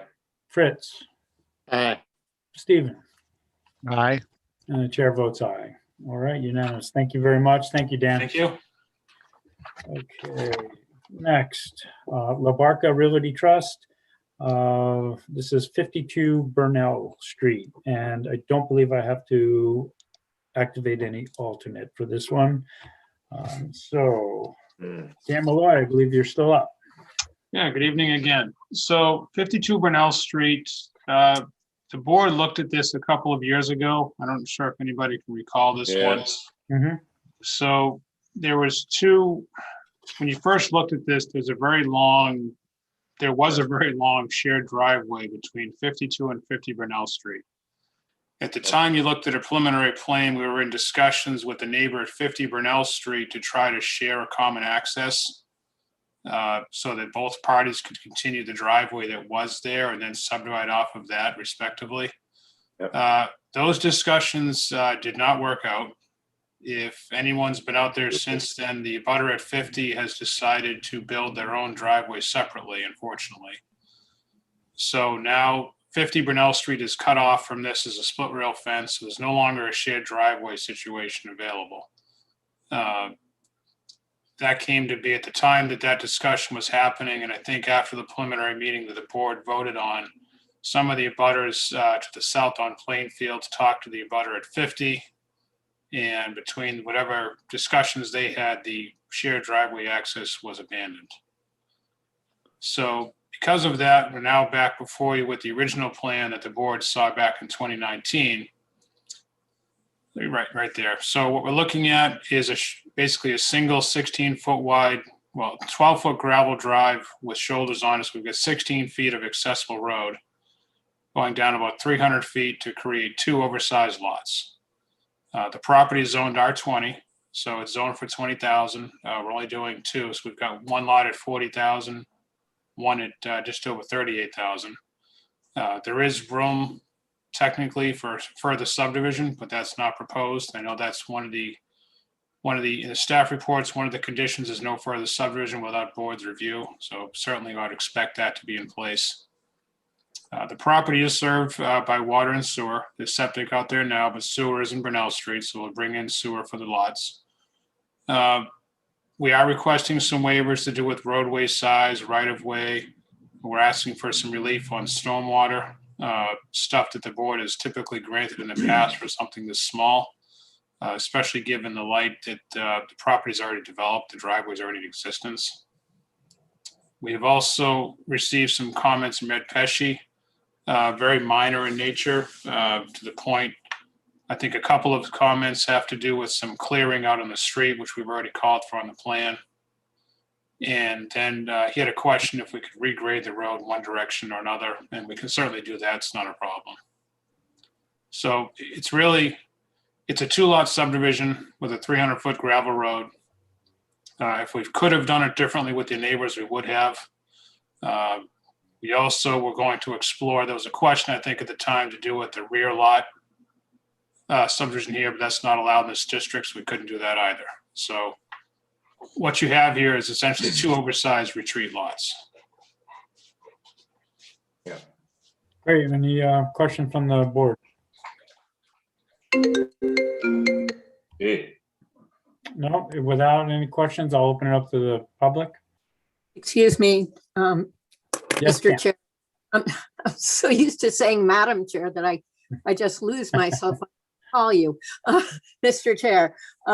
So my question again, because it was a subdivision, had to do with the bike path. There was a waiver requested for the bike path funding. And again, I'm just sort of reinserting that idea. I don't know if 2 lots is too small to request some donation towards the bike path funding in the Sconset area. Well, I'll make the immediate request to Dan. Do you feel that that's appropriate, Dan, or would your applicant have any problem with that? I think it's $2,000 per. I don't know that we have a huge problem necessarily. I guess it would have to be to a Sconset-wide type of scenario. There's really nothing, there's no public features or amenities anywhere even remotely close to this property that I think we could even contribute to that would be of any benefit. I'm not aware of any there's nothing nearby, and I'm not aware of any proposals to do anything nearby. Unless somebody else knows of anything else up and coming. All right. Leslie, would you be able to comment on that for future? Yeah, It was good to have a rainy day fund. I agree with Dan. I mean, this far down Burnell Street, there's not a sidewalk or a bike path, and there's not anything planned for the immediate future. So in this particular case, I think we should not request funding since there's nothing to clearly apply it to. Okay. Great. I'll just leave Thanks. that at the discretion of the owner. If they want to be generous and they can do Well, that. I expect at some point in the future, one of Ed Pesci's comments was to do with additional, if and when Burnell Street paving is extended, whether we contribute to that or do something on a paved apron or something. I wouldn't ask that be a condition because there's really no way to tell if and when that will happen. But I would expect that whoever is involved with this property would certainly be in their best interest to work with that. Yeah. Great. Did I open this up to the public yet, Meg? Okay, I will. Anybody from the general public who would like to speak or comment?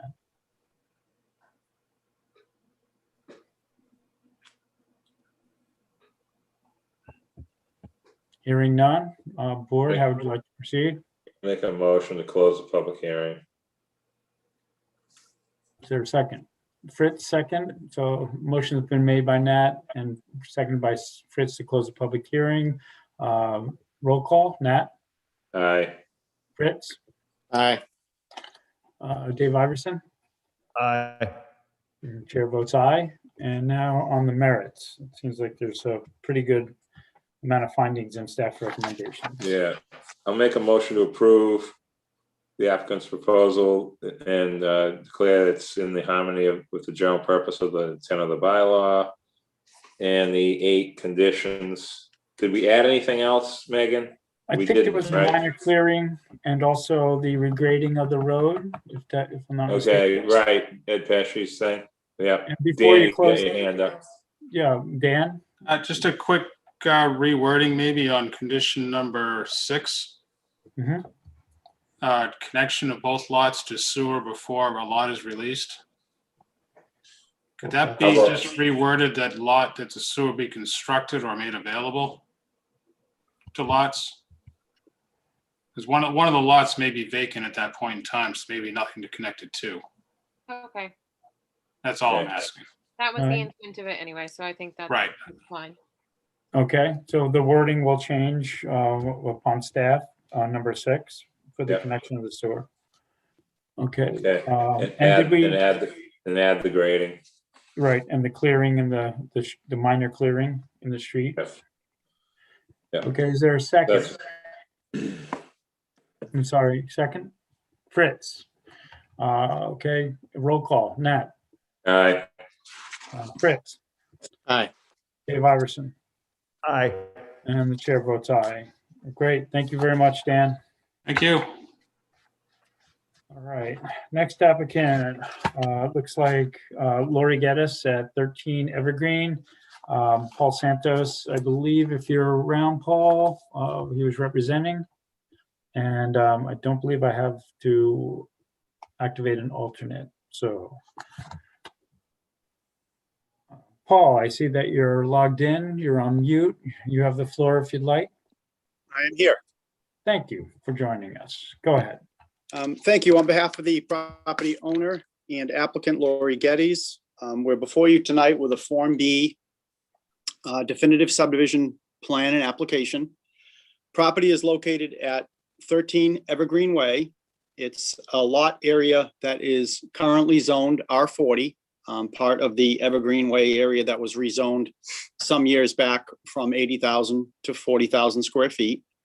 The lot itself contains an area of approximately 80,032 square feet. It is bounded on the south by Evergreen Way, on the north by a number of lots, the cooperative lots, if you will, on Daffodil Lane. 2 properties to the east, the LeBrecq property, and another property owned by Lori's sister, Catherine. To the west, we're owned by essentially a condominium that's owned by Chris Shannon and also Bonnie Brooks and Jeffrey Lima. That is the property to the west. So this lot itself essentially sets itself up to look and act like a rear lot, if you will. The issue is that in order to provide a lotting plan, while the lots have frontage and they have area, due to the length of the lot from Evergreen Way to the backside of the Daffodil subdivision, we cannot get a compliant R factor for the property. So we're unable to get a A&R plan or an A&R plan essentially that would give us the right to do the rear lot subdivision. We then have to come before you for the approval required subdivision in turn to eventually then hopefully come back and convert this to a rear lot subdivision. So the application before you is to provide a roadway easement coming from Evergreen Way, essentially along the westerly property line to essentially a rear lot. We're showing that as lot 438B, containing an area of 40,016 square feet. The existing dwelling would be fronting on Evergreen Way, area of approximately 40,016 square feet. We'd be proposing a number of waiver requests that were submitted as part of the package, typical to a subdivision of this nature with regard to rural road, drainage, landscaping, so forth and so on. Number of waivers that would typically be granted as part of this subdivision. The template that we kind of used was similarly done to the property to the west, which was the LeBrecq property. This format was used to provide a definitive subdivision or Form B for the LeBrecq property. That property was permitted by the board. A AR subdivision was issued in January of 2018. I believe the only two members that are currently sitting were Nat and John that were part of that application. All the other members were not on the board at that time or were not sitting. So the staff report sets forth a number of things that would typically be required for an approval required subdivision. The one item that specifically would be plan related was that the existing horseshoe driveway shall be abandoned in favor of the driveway easement prior to conveyance of the lots out of common ownership. I believe, and we have no problem with agreeing to that. Ed Pesci did do a preliminary review, and his issues or requests were specific to providing driveway cross sections, detailing the asphalt apron, issues with regard to drainage, location of utilities, a road sign if the road is to be named, and if it's to be an asphalt road, and questions along that nature. The site itself is located within the sewer district. Lori's house currently is on an existing approved septic system. The plan would be for the rear lot to provide sewer to the rear lot and connect into the existing sewer line in Evergreen Way, and then would also extend a water service into the rear lot also. Lori's lot currently is serviced by an on-site septic and public water. So the newly created lot would be serviced by both public sewer and public water. With regard to the roadway itself or the driveway, it would be a standard gravel roadway, would have an asphalt apron on Evergreen Way, standard depth of 10 feet.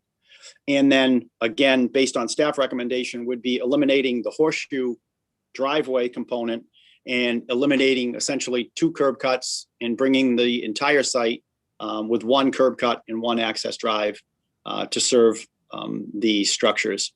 It is in the R40 zoning district. The rear lot would be allowed to have primary dwelling, secondary dwelling, and any amenities that would be allowed within the R40.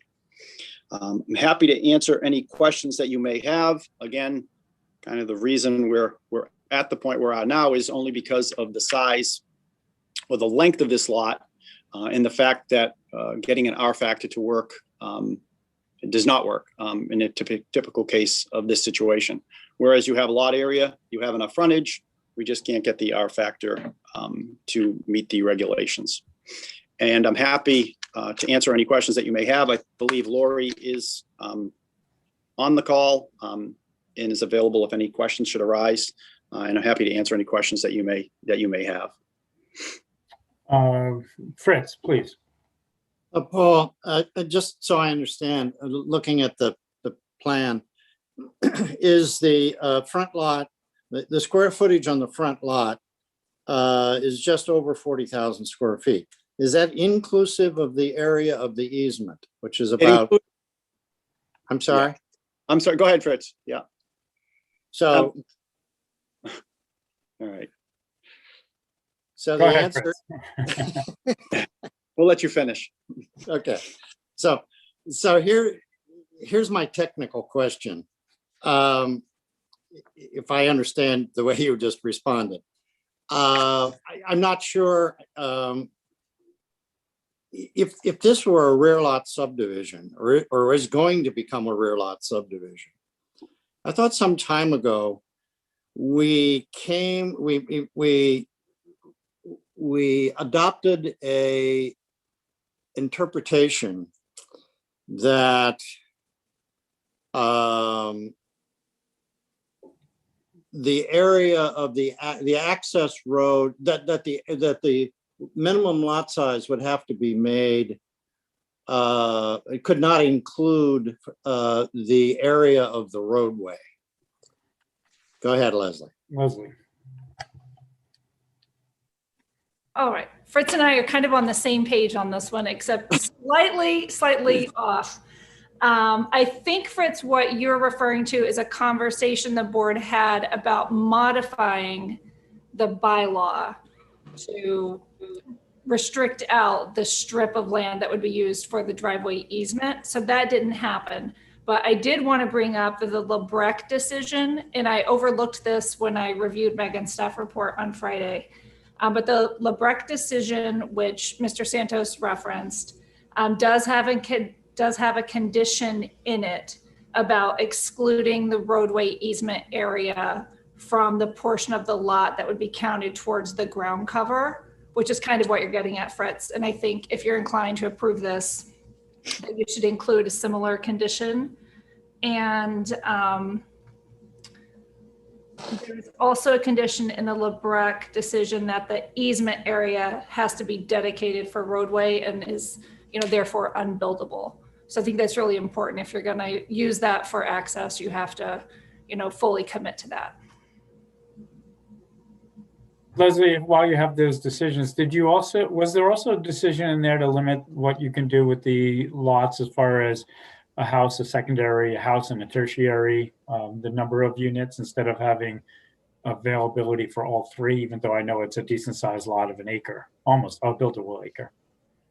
Let's see. This is a little blurry on the registry website, so I'm having a little bit of trouble reading it. So just give me 1 second. I have it in front of me, Leslie, and I can, if you'd like, I can. Oh, that would be great. Okay.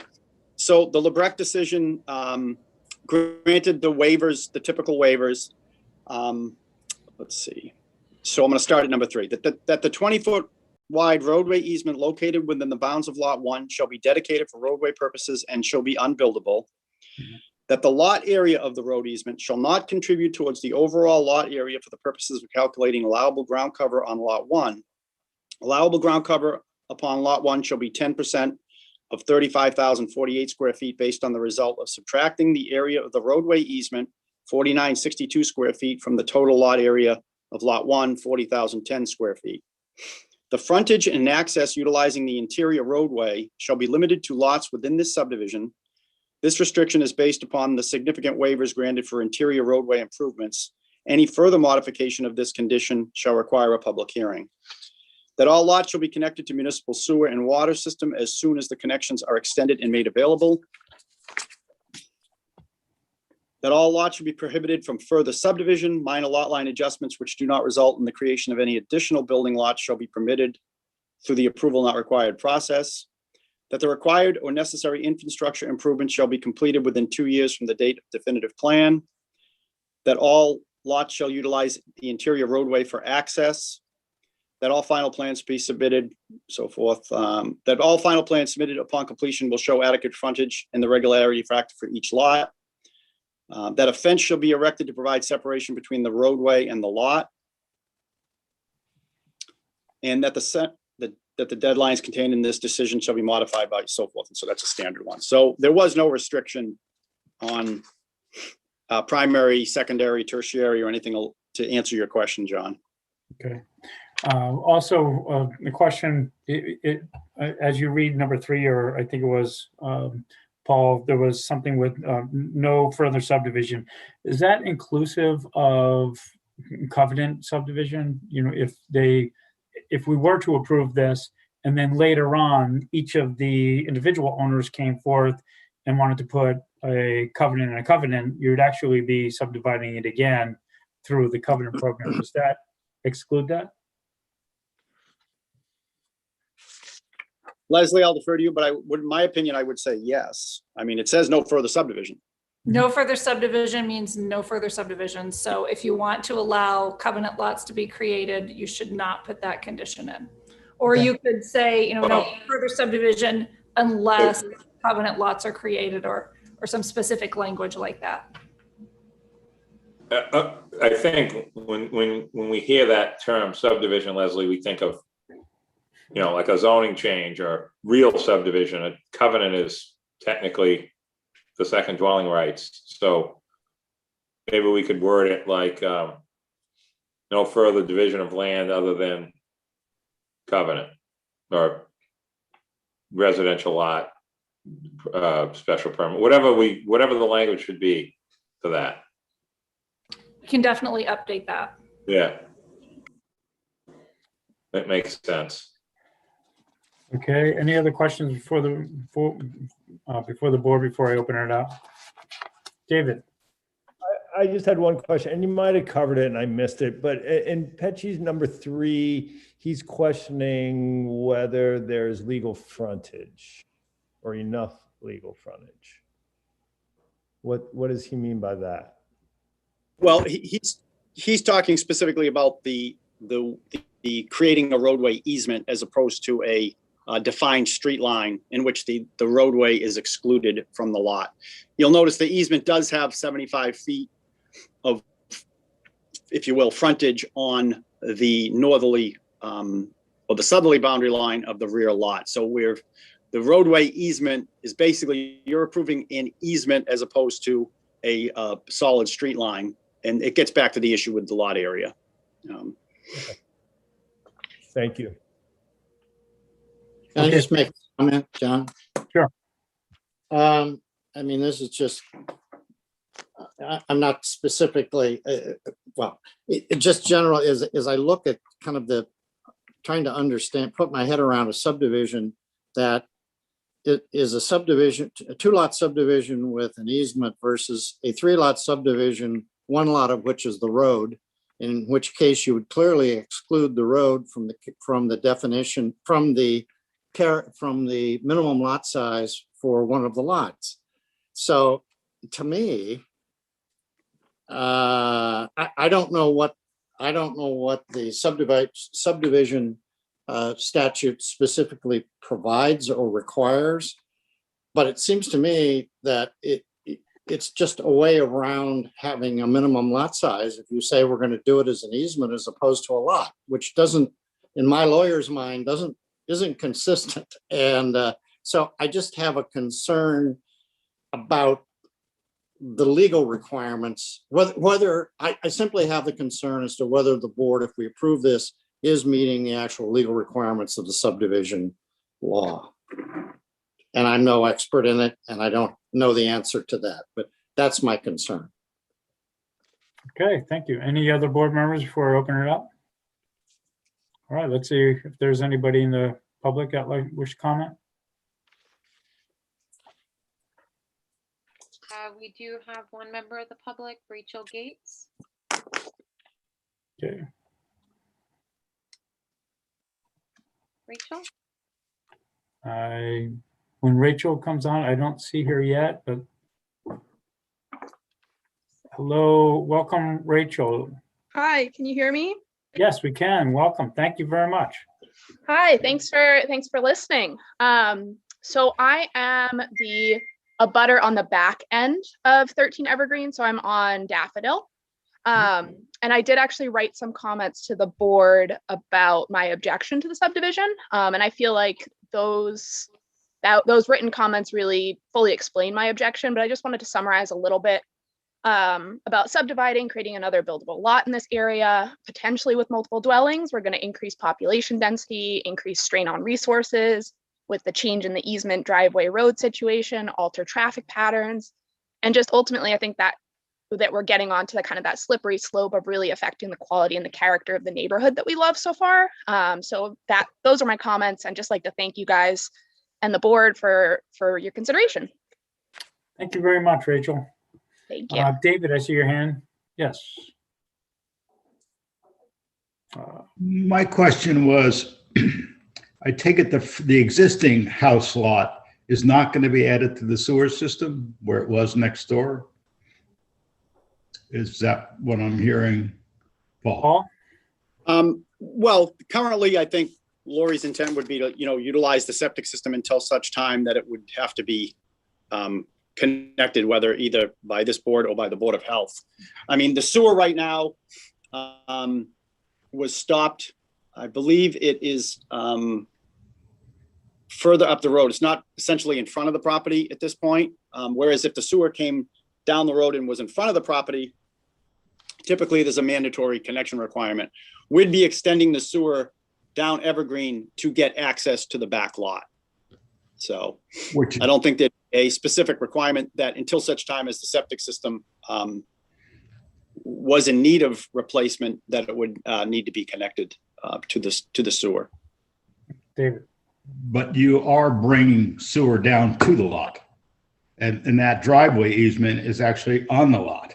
So Yeah, well, to me, you're bringing it to the lot, so that would make it be a requirement.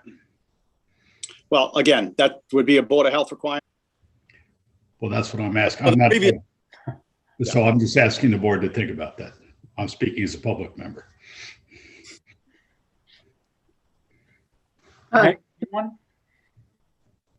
Anyone on the public? I a comment. Yeah, go ahead.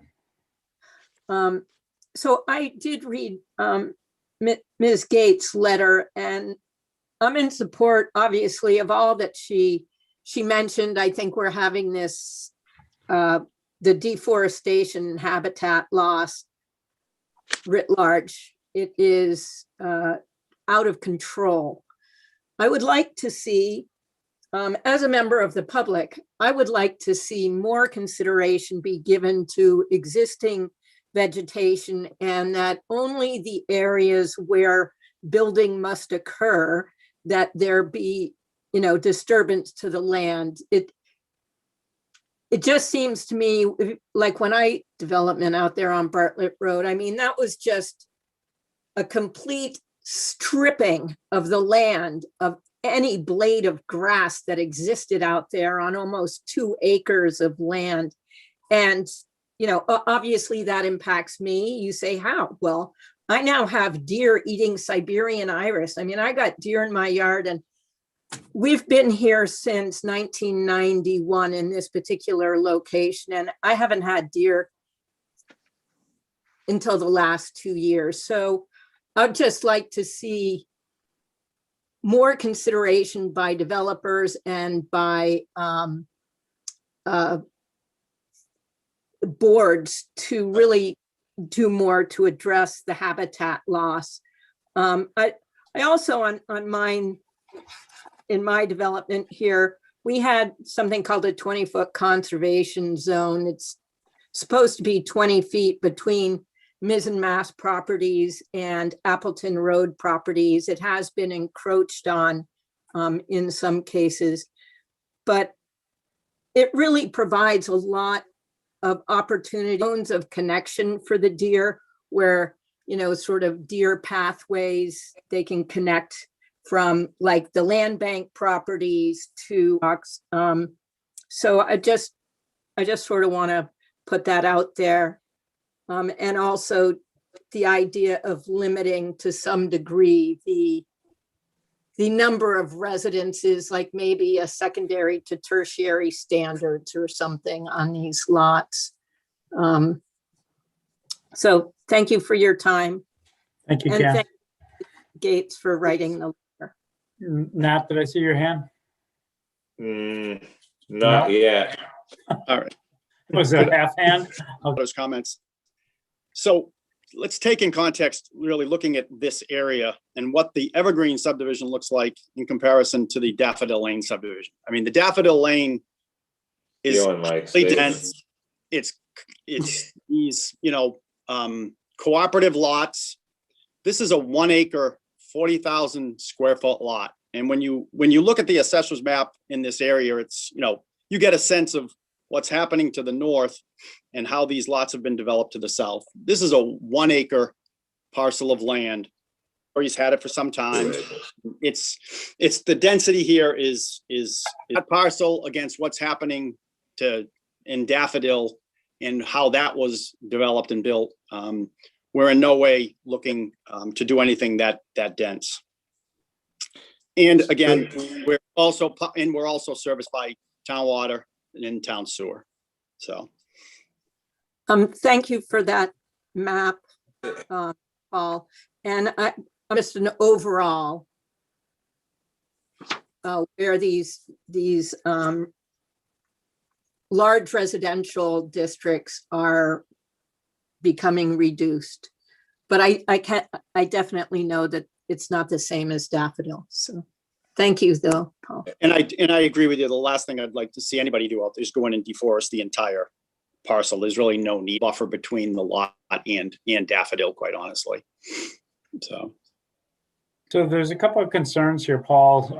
As Fritz was pointing out, by creating this, we're really either going to create a conforming 40,000 square foot, an actual third lot that would actually make that first lot non-conforming under the 40,000 square feet. So by doing this and agreeing to everything, we're creating what Rachel is concerned about, overdeveloping and having potentially 6 units, 6 houses, a primary, secondary, and a tertiary. So we're taking what is non-conforming and helping it to make 6. I think there might be a happy medium here to get this, because it is a considerably large lot, or there are 2 considerably large lots.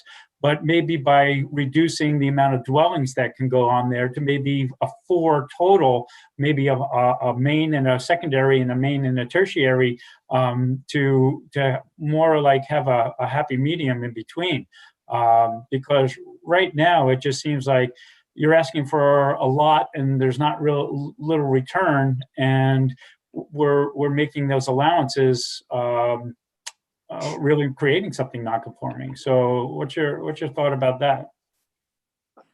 I mean, Lori is on the call, I believe. I mean, it was something I think we could have a discussion with Lori and see what the thought was on that. I mean, okay. I don't think it's a unreasonable ask on your part, as far as I'm concerned. So, Meg, do you see her maybe in a phone call or something else? Not seeing her name. Paul, would she be under someone else's name if she was signing in? Leslie, I see your hands up. I just want to point out that, thank you, that I think a frontage for an A&R, there's adequate area for an A&R, but because of, the mathematics involved in getting to the regularity factor, what Lebrex, they had the same exact issue. And I think it might be helpful if Paul could explain maybe how close the math is on that, or why it doesn't work, because, I think there are some extenuating circumstances here, as there were on the Lebrecht property, and another one that and that was within the past couple of years.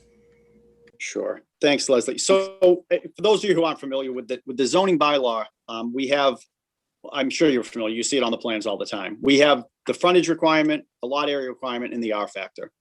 And the R factor was put in place to eliminate gerrymandered or pork chop lots. And what happens with the R factor is when you get a lot of length in your property line, it restricts you. With this case, you have the frontage requirement in this zone is 75 feet. How you play with these lots, because of the length, this is it's almost side. You just can't get the R factor to work. And then by way of kind of some history here, before the Lebrecht application actually came before the board, and sought a variance, or I believe if they believe it was a variance or a special permit to reduce the R factor. And basically, I think the ZBA at the time said, listen, that's got nothing to do with us. This is a planning board issue. Frontage, you have area. Can we get a variance for the R factor? And that's what then brought him back to the planning board with this kind of this scenario. And Fritz, to your question about look at the definition of frontage, it says the lineal extent of a boundary between a lot and an abutting street measured along a single street line. So it talks about an abutting street or a roadway. This is just a case where the roadway itself is a defined roadway under the Form B definitive subdivision process. It's just a case where that lot area isn't that typical, how we would typically. And there had been attempts to go at this in a different manner with the Lebrecht that again brought everything back to the planning board. Hey, Meg, no one else? Lori hasn't chimed in. No. So I think what I would like to do is maybe if Lori's not on the call or on the meeting is we could continue this with regard to, maybe discussing with Lori the issue of on dwellings or tertiaries, or however we'd kind of look at that. Well, I bring that up also, Paul, because it's similar to a rear lot subdivision later. And with that rear lot subdivision in it, so I'm just trying to be consistent with what the board has voted on when you get to that final end result. Okay. So if that's really involved in with the decision. And we just did that, John, through you, Paul. We just did that with the Haddon one. So, yes. I mean, and we, it's kind of consistent with, especially if it's got an existing dwelling kind of in the wrong place on one of the lots and that kind of thing. I mean, it's it's the right thing. It really is a real lot in theory. So, without an A&R, I mean, I think that's sort of a standard thing that we've been doing. Okay. Fritz, did you have your hand up? Yeah, I just still have my reservations, and I want to do a little more looking into it, but I still have my reservation about the subdivision, whether this meets the technical legal requirements of subdivision with respect to the size of the two lots. And I'm going to be looking at it. I have this is pure, from my point of view, someplace else. But let me just ask a question to help me a little bit. But is the concept of having this using an easement, is that based upon a language of the subdivision law, or the concept that this Lebrecht decision allows that? Well, the reason I'm here is because obviously, Lori came to us with a potential to try to subdivide it. We looked at the R factor, and then I've seen that the Lebrecht decision was next door. And we kind of followed that format. I mean, I think in following the definitions under frontage and lot area, I mean, I think towns create a lot on the road and they actually take the fee in the road. Some towns take it as an easement. So it's, I mean, you're getting a roadway. It's just the question of how you're defining the frontage in the area for the particular roadway. So, I mean, I think there is a precedent to do it, but what's led me here, Fritz, to answer your question, was that Lebrecht decision. Okay, that's what I wanted to know. Thank you. So I think with that, with some research from Fritz and with Lori getting involved, and I think we're in agreement that we should continue. So is there a motion to continue? Motion to continue. Fritz, and Second. a second? Nat, second. Second. So roll call. Fritz. Aye. Nat. Aye. Dave Iverson. Aye. And the chair votes aye to continue to the next meeting. Great. Thank you very much. The next one, this is going to be 8 Walbang Nominee Trust at 8 Walbang. And let me see where I am. How about David? I haven't representing Paul Santos again, and Stephen Cohen, if he's here. Yes. Thank you. And if I could maybe just a minute Welcome, to get my Stephen. Go ahead, Paul. Sorry. I'd just like a minute to get my paper. Are you in a car, Stephen, or a Jeep? I am in my car. Yeah. I'm doing. While Paul's pulling this together, maybe I could just address a legal question that'll come up without getting into stepping on Paul's toes, which is that this is proposed to be so in the MMD district, it's the only district where a non-ground cover shed is not allowed, and we essentially asked the board to let us have a shed and give us a waiver for it. And so that's been removed. And then the other thing was that there was a pool, and then there was also some design changes both to the house and to the disturbed area. So basically it's an entirely different project, although the house is materially the same. Those of you who would remember the last hearing, the house wasn't really the issue in question. It was all project. So we have, I think, substantially changed the project. So with that, I'll see if Paul's ready to go. Okay. Yeah, with that said, for note, just to the board members, 4-5 vote that the proposal is substantially different from the previous request, which was denied by the board. So I just wanted to state that as Stephen was showing the different merits and the changes that were made. Okay, Paul, go ahead. Thank you. To be specific, again, Paul Santos with Nantucket Surveyors on behalf of the property owner and applicant. Excuse me, Paul, just for a minute. Do you, John, do you Pam? need to vote on discussing this first? Is that what I understand here prior to deliberating? I That's don't know if fine. we have to vote beforehand or after. Leslie or Mary, do you know if we have the protocol to do that first and then pick up the discussion? Or do we discuss and let the discussions? And you want to take the vote now, just Well, to get that part done? You Let can, me ask the board, do you think the applicant, with the changes that they've made to eliminate the garage and the pool, substantiate the difference from the original application? And I don't know, Fritz, your hand is up. I'm waving my hand because I think I'm undecided on that one, but Okay. I mean, they're still coming back. This is a pre-existing non-conforming building, which we're going to, we're not increasing the ground cover, but we're still adding 1,800 square feet of decks and impervious surface. And so that I don't think since I've been on the board, I don't know whether criteria the board has used in the past or whether criteria exists in terms of case law or other decisions as to how we measure what's substantial. Based on what you just told me, Fritz, it seems like it's a garage and then eliminating a pool. When you look at it from face value, it seems like it's substantially different, and that's in my opinion. So in essence, we're starting with a clean print or a clean slate. Mr. Chairman, can I address that?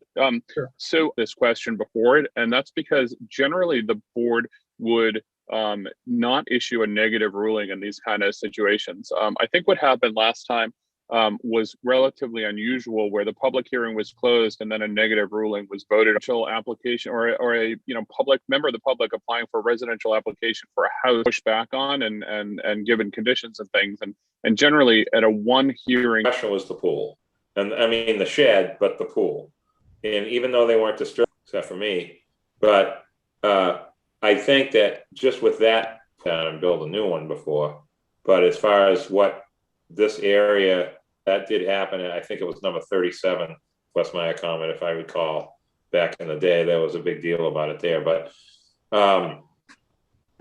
that this is a complicated zoning district. You have to like press a button in your mind and completely change how you think when we look at stuff like this. So I think it's substantially different enough simply because they've removed the things that were the problem at the previous meeting. I'd like Dave to comment. Dave, yes. Dave Iverson. I can see how this is substantially different, to be honest with you. I'm not saying that I agree with the merits of it, but I do think they're bringing forward something that is substantially different. Yes, things are that's just my feeling. David Callahan. I think it's substantially different enough to give them another hearing on it and then judge it on its current merits. Okay. We've heard from the sitting members, and at least 4 pass or get denied or pass, but I think it's enough to go on to continue. So with that, yes, I'd make a motion that we find that it's substantially different and allow the board to proceed. Okay, that's a good motion. Is there a second? I'll second. Dave Iverson seconds. Roll call. Fritz. Aye. Dave Iverson. Aye. Nat Lowell. Aye. Dave Callahan. Aye. And the chair votes aye. So with that, 5-0, we will continue with hearing. So with that being said, I don't know if Paul or Stephen would like to present. I think Paul's going to start. Yeah. Great. Paul, you have the floor. Thank you. Okay, thank you very much. Thank you all for getting us to this point, actually. So we're going to start this as a new application of this particular piece of property. This application is a special permit for work within the MMD zoning district. 8 Walbang Avenue is owned by 8 Walbang Nominee Trust pursuant to certificate of title number 28156. The locus is comprised of lot 9 on a land court plan 3-4. It's an undersized lot with a record area of 80,000. The lot has a single family dwelling, a garage studio that were constructed in or about 1991 or 1992, pursuant to a Lug 2 zone freeze. So the majority of the lots that you've seen before you had protection under the zoning act for the zoning district that was in place at that time, which was the Lug 2 zoning district. The dwelling has a record ground cover of about 1,990 square feet for a total ground cover of 2,109 square feet. That is ground cover that was developed under the zone freeze for the particular Lug 2 zoning district. It, however, does not meet the current requirements for the MMD zoning district. The lot also has about 1,375 square feet of decks, covered porches, and impervious surfaces that are not ground cover. That's important because zoning district. By way of reference here, the current MMD zoning district requires a lot size of 10 acres, frontage of 300 feet, front yard setback of 50 feet, side and rear yard setback of 50 feet. And then you have the restrictions on ground cover and decks, porches, impervious, so forth, that are in the regulation.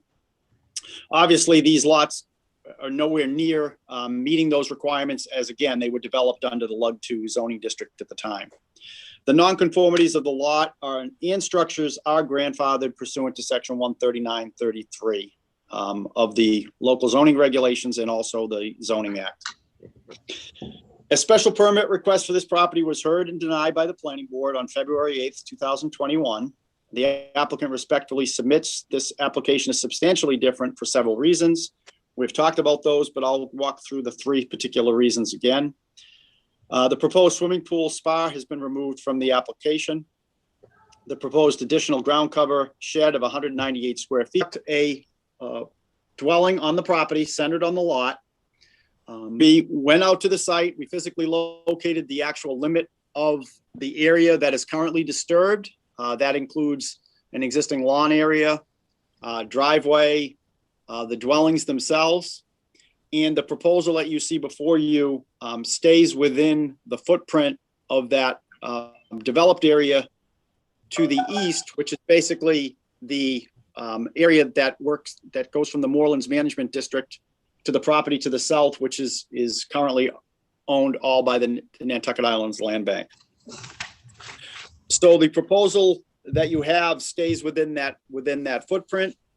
Their septic system that's already existing does occur within the wooded area of the site.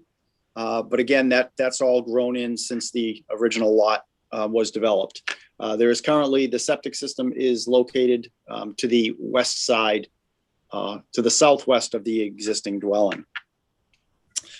The applicant is a longtime resident of the island. This property was recently sold, but it was sold to somebody who's had a long history on the island. If I could just kind of give a brief history of the current owner and what their plans are for the site. And I'm kind of going through a bullet point that they had given me. I think some of them are important to share. And if you bear with me, I'll kind of walk through these fairly quickly. Our association with and affection for the island spans over 4 decades, starting with an extended family visits and rentals. 30 years ago, our new family, we became committed to long-term homeowners. Our initial home was on Liberty Street. We became part of the block with long-established neighbors who became good friends. We subsequently moved to Cisco and quickly developed a strong affection for the simpler, natural character of the area, again, making good friends. We've never rented our home. We've been on the island every summer for 30 years, Thanksgiving, and increasingly for longer periods. This is our family place. After 10 years, circumstances called us to sell our Cisco home. For many years, we searched for another, and we ended up here at 8 Walbang, which was a multi-generational home that was previously owned by the Werble family. We are planning a home in sync with its Cisco setting. Existing structure of this mass is unsympathetic to the location of the nature, renders it highly impractical to reconfigure.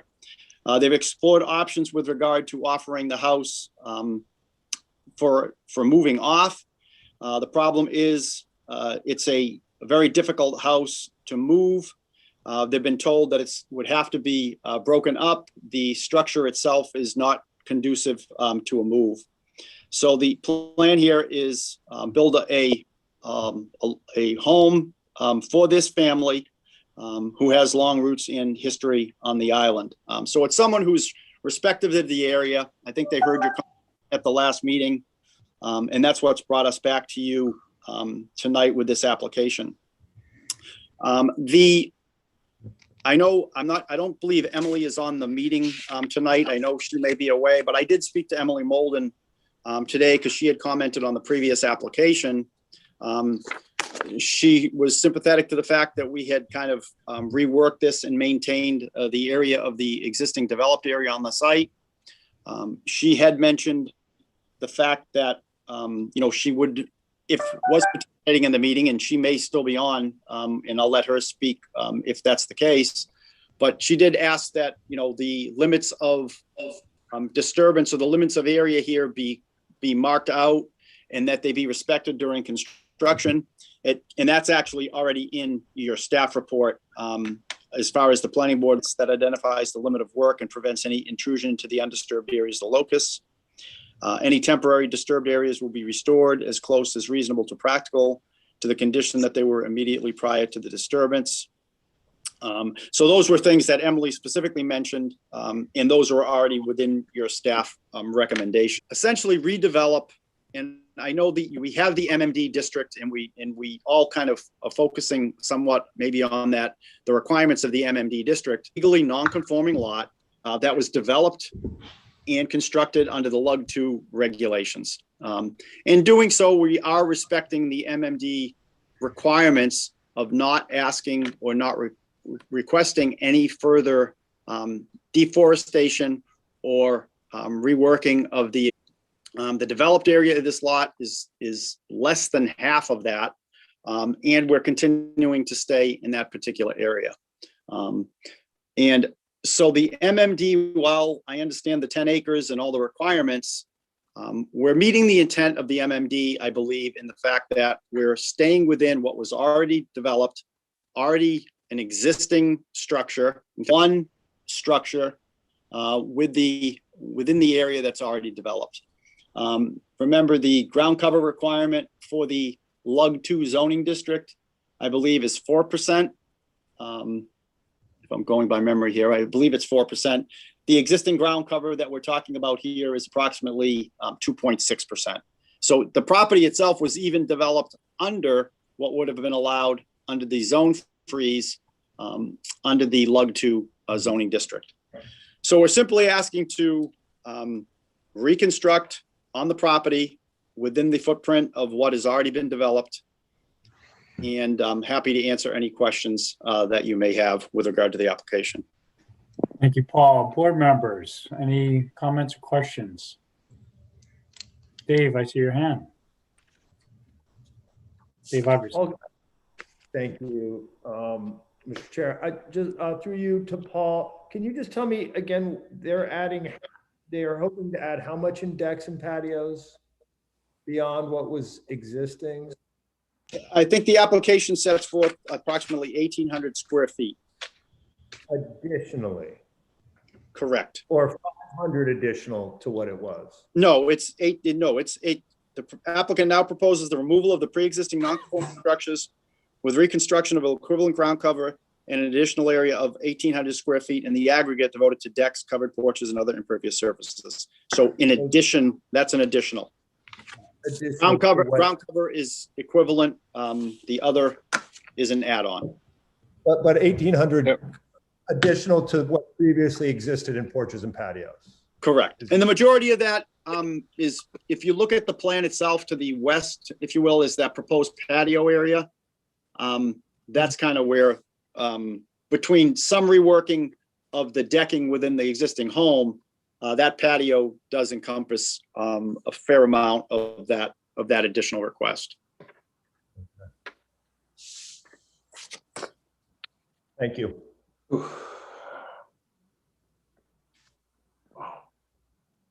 Nat, was that like? Yeah, I'm just Ready to breathe? looking at I'm looking at the place next door. And I'm like, wow, this poor guy. He's got a pool next door. Can't have one. Mr. Chairman, before you move to the board. Go, yes. Go ahead. Sure. Yeah, I actually wanted to say something, and I think it might be somewhat what Nat was doing is that although I think this is a very sensitive application for this lot, and in fact, the HDC was very happy with us for getting rid of two really monstrosities of architecture and putting in a much more organic looking building for this area. So I hope you'll help us get that built, but also that if you look at what's built on these other 4 or 5 lots, this lot is by far the most sensitive with the least amount of other structures. You know, there are pools and patios and multiple buildings, and you know the lots to the north are much more built out. So I think in relative sense to what's being already happening in the neighborhood, this lot would have the least, and I do think that's an important point. Thank you. Okay. Nat? That's exactly, yeah. I mean, I was thinking the same thing. I just wanted, Leslie, just for historic reference, when was the zoning free, when did this happen?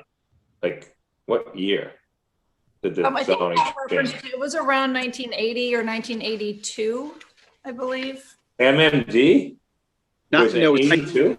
1984. 80. Oh, 84. 84. I was close. It was? No, I thought it was more recent than that. So how long did the zoning freeze last for these LUG2, the existing LUG2s? 7 years. Is it 7 years? It's the same as the conventional, the regular rules we have now.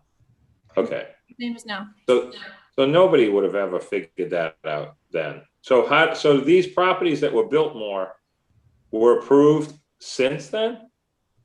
Had to have been. There was hardly any swimming pools on Nantucket then. There was like 10 in the 80s. All of them are new now. So all this stuff was approved by, a previous planning board in these small lots. Well, not small lots, but compared to MMD. Okay. Wow. All right. Well, I mean, the shed's leaving and there's no pool, and the extra stuff that they're putting is all, water's draining through the deck, I'm assuming, and the patio is not going to be completely solid.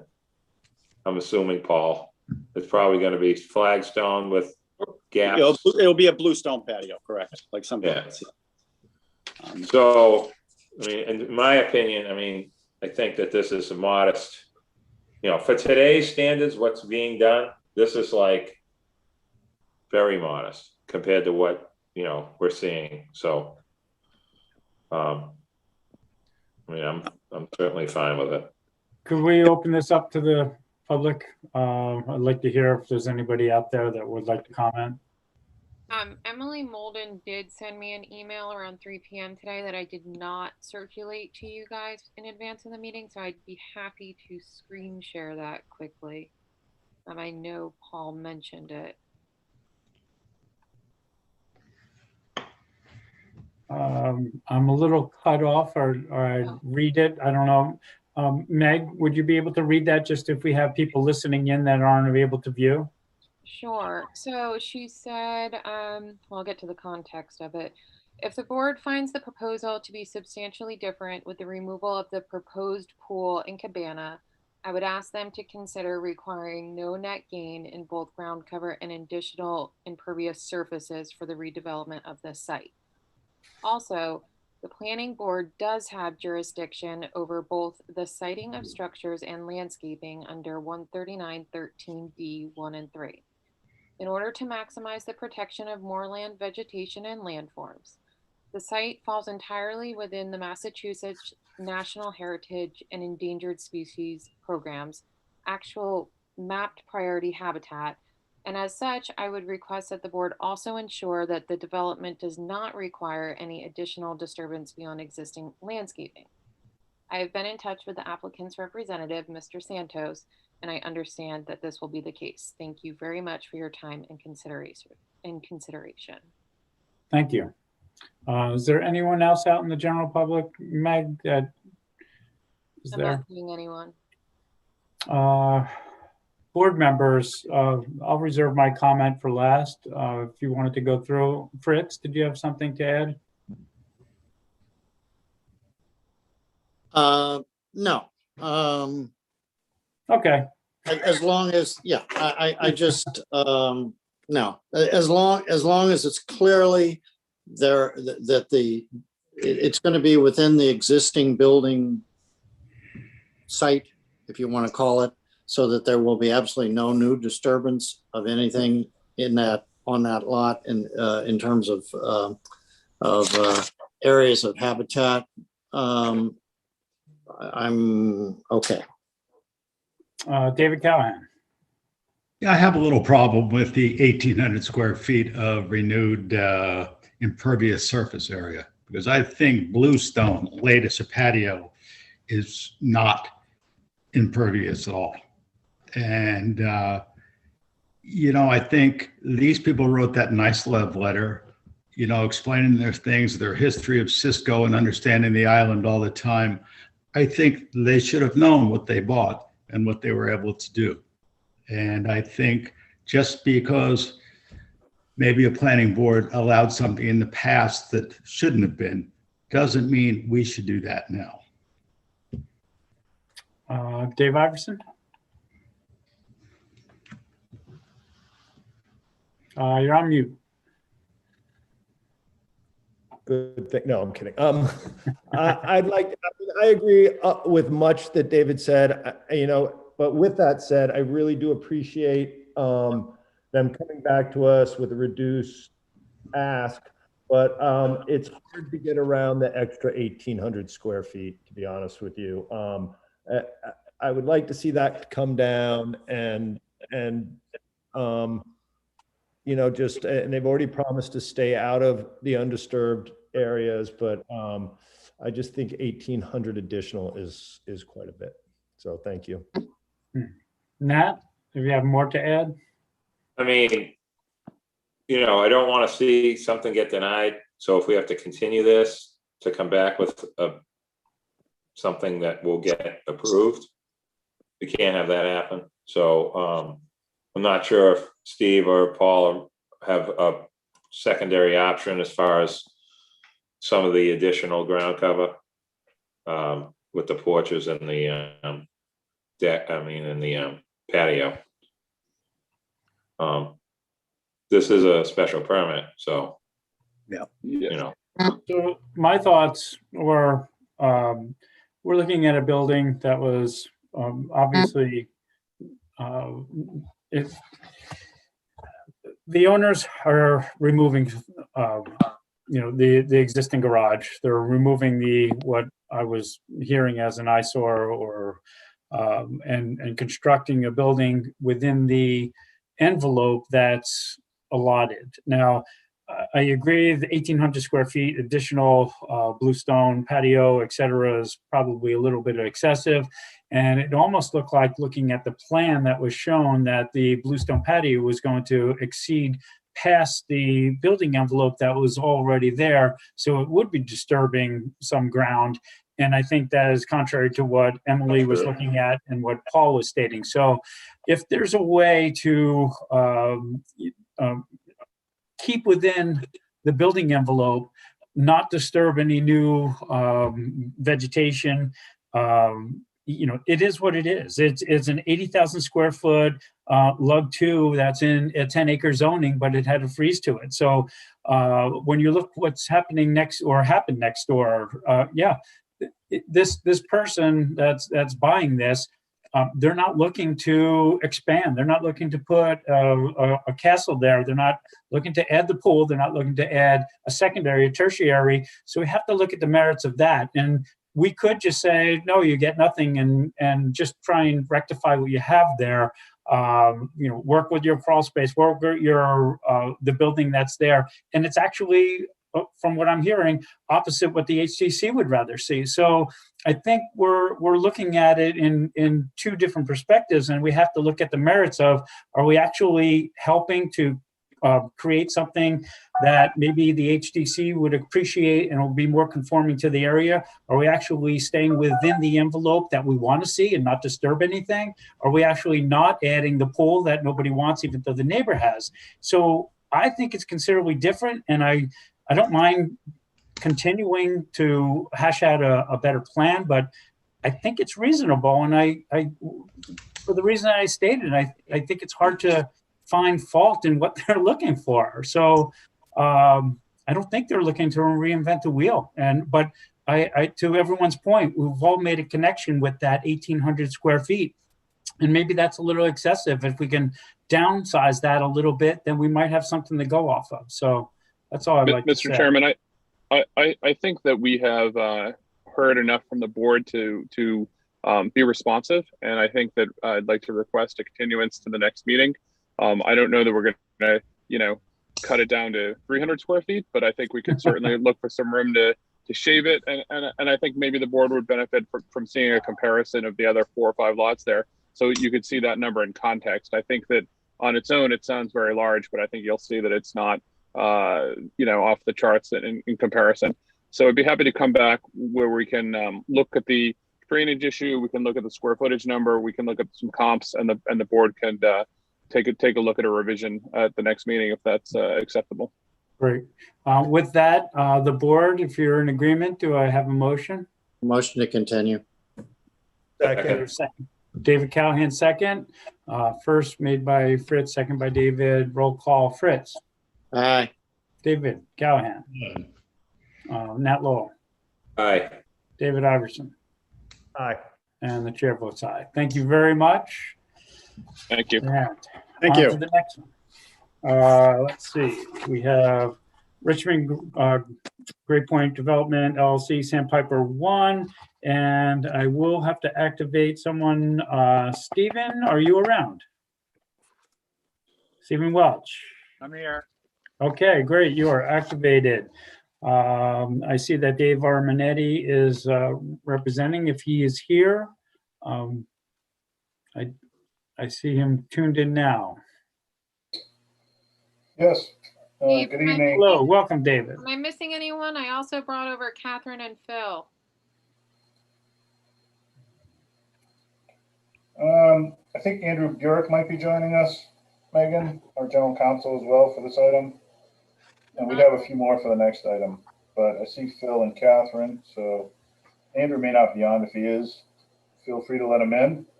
He's not. Good evening, board members, staff. Dave Arminetti, Director of Real Estate Development for the Richmond Company and Richmond Great Point Development.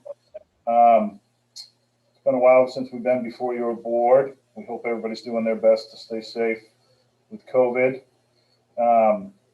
Before I start, I want to nominate Steve Cohen for the best COVID-inspired beard on the island. He's rocking that. I could do to pull that off. We have before you tonight an item related to our duplex dwelling special permit in our Sandpiper 1 subdivision, which is the southern half of our home ownership subdivision. This was originally processed through the staff and the board through 2016 and was originally approved by the board in early 2017. So I think Mr. Trudell and Mr. Lowell were probably the only members of the current board that were on when this was voted, but certainly all the board members and all the alternates have a good deal of experience with the rest of our project and are familiar with it, and certainly the staff is. So we think this is a fairly straightforward item. The staff report certainly captures the essence of it and the justification for it quite nicely, I think. The original intent here with these duplex dwellings and all of the dwellings on the sides of Beachgrass Road, which is the main road or the main spine that runs through both of our home ownership subdivisions, was to try and minimize the number of curb cuts and to try and create more of a streetscape along Beachgrass Road, partly because of the amount of traffic relative to the rest of the subdivision that would be traveling on it, and partly just to create more of a streetscape with some common landscaping. The sidewalk is on the west side of the subdivision, and as you can see with the site plan that Megan has put up on the screen, also has some off-street parking for guest and visitor parking. And that was a principle that both the staff in particular and the board were pretty strong on, and we think rightly so. The intent was not to have very little, if no, parking in the front yards, and to try and buffer and locate all the parking or virtually all the parking in the rear yards, which also shares a property boundary, as you can see on this site plan, with the back of our Meadows 2 apartments development that is adjacent. And when we proceeded through final engineering and started getting these laid out to build some of these duplexes in particular, we noted that while we could technically fit the required parking, which is one space per bedroom, it gets really tight, especially given that the predominance of drivers these days in vehicles are SUVs, pickup trucks, and larger vehicles. So the turning radiuses aren't optimal, and it gets a little crowded back there when we're trying to create landscape in the rear and the rear yard as well. So fortunately for us, the one thing we do have out there in abundance is lots of land that we own. And we have an adjacent property that is 15 acres that is the portion of our Meadows 2 apartments development, as I noted. So this is an issue that we thought we could pretty readily solve to maintain the spirit of the original approval, which is trying to minimize the amount of parking in the front yards, minimize the number of curb cuts, consolidate everything to these common driveways, which are shown on the site plan, but still provide code required parking in a reasonable way and visitor and guest parking as well. So we're not requesting any modification. This is the most important thing, I guess, other than just understanding the site locus. We're not requesting any modification to the required parking or the total provided parking. We're providing one space per bedroom, dedicated parking for each unit. Virtually all of these duplexes are going to have 3 bedrooms on either side, which is very common, if not small, on the island. As the board's aware, a lot of the duplexes on the island may well have 3 bedrooms on either side and then a 4th or a 5th bedroom and a basement. These are all going to be pretty well limited to 3 bedrooms in total on each side. So 6 in total, which requires 6 code required parking spaces. We can readily provide 4 spaces per unit in the rear yard of all these lots, and we would locate 2 of the spaces per unit for 6 of these homes, so a total of 12 parking spaces immediately adjacent to the lots that they serve, but located on our Meadows 2 property. We're also not proposing or requiring to modify the overall bedroom cap in the overall development, which still sits at a total of 700 bedrooms. So from a relief standpoint, it's simply kind of a subtlety in the code or in the bylaw that Leslie can speak to if necessary, that requires all off-street required parking to be located on the same lot in which it serves. So it's a fairly subtle modification and relief that's requested. And again, we have plenty of land to do this with in a nice way, to landscape, to still maintain the spirit of the original approval, and to maintain the key, which is minimizing the number of curb cuts and the amount of parking in the front of these homes that are visible off Beachgrass Road and the rest of the streets. So with that said, be glad to answer any questions that the board or the staff might have. But again, I think the staff report captures this quite nicely, and there really aren't any other conditions, I don't believe, if the board was inclined to approve this, other than to make the special permit findings under the bylaw. So thank you. Thank you. Dave, I guess I'll start off with one question that just immediately pops out. There's a toddler playground, and where you're proposing 2 parking places it directly not only abuts up, but it's only a few feet off the toddler playground. Is there any kind of fencing or protection around the toddler playground? Because you have parking on the north and the southeast of that. Sure. The concept on the site plan, as you can probably tell from the look of it, is somewhat conceptual. It's the area that the toddler playground is intended to go in and eventually will go in. It probably won't be exactly that shape. I'm certain whatever we do plan and ultimately execute out there, we'll have proper fencing, not just in that direction, but in the direction of the drive aisles and the parking lots for the apartment complex. So we can easily mitigate that issue, and I'm sure the staff will make a note of that when we come back with final plans. Thank you. Board members, you have any questions? No. So I'll open that up to the general public. Meg, please let us know if there's anyone in. Not seeing anyone. Okay, board members, what's your pleasure? Motion to close. Nat makes a motion. Do I hear a second? Second. Fritz, second. Roll call. Nat. Aye. Fritz. Aye. Dave Iverson. Aye. Stephen. Aye. And chair votes aye. Now on the merits, and is there a motion?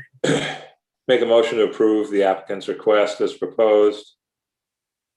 That the granting of the relief is in the harmony of the general purpose and intent of the bylaw. The full compliance would have an adverse effect upon the scenic or historic integrity of the neighborhood, and the granting relief would not be contrary to sound traffic, parking, or safety considerations.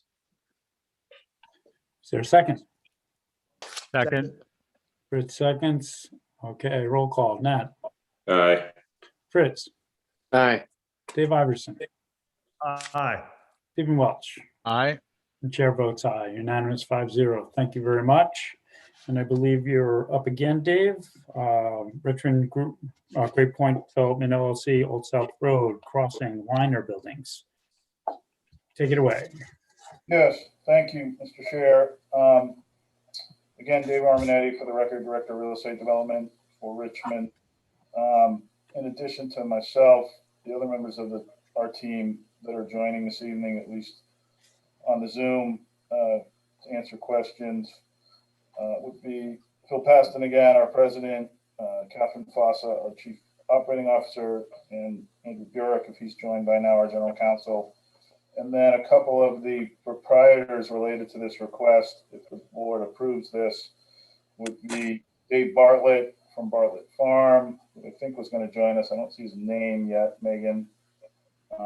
He was hoping to join us. And then TJ Fossa and Nicole Fossa, who would be the proprietors of the mobile food truck. I'm going to call Dave right now. So this matter also piggybacks, if I could, Mr. Chair, while you're certainly. Thank you. And Megan, at any time, obviously, if you could courteously put up the site plan when appropriate. This also piggybacks on a prior approval of a special permit that the planning board granted further back in 2016 for the smaller liner buildings, as we call them, that line Old South Road in the front of our project. All right, I see David Bartlett on now. Thank you.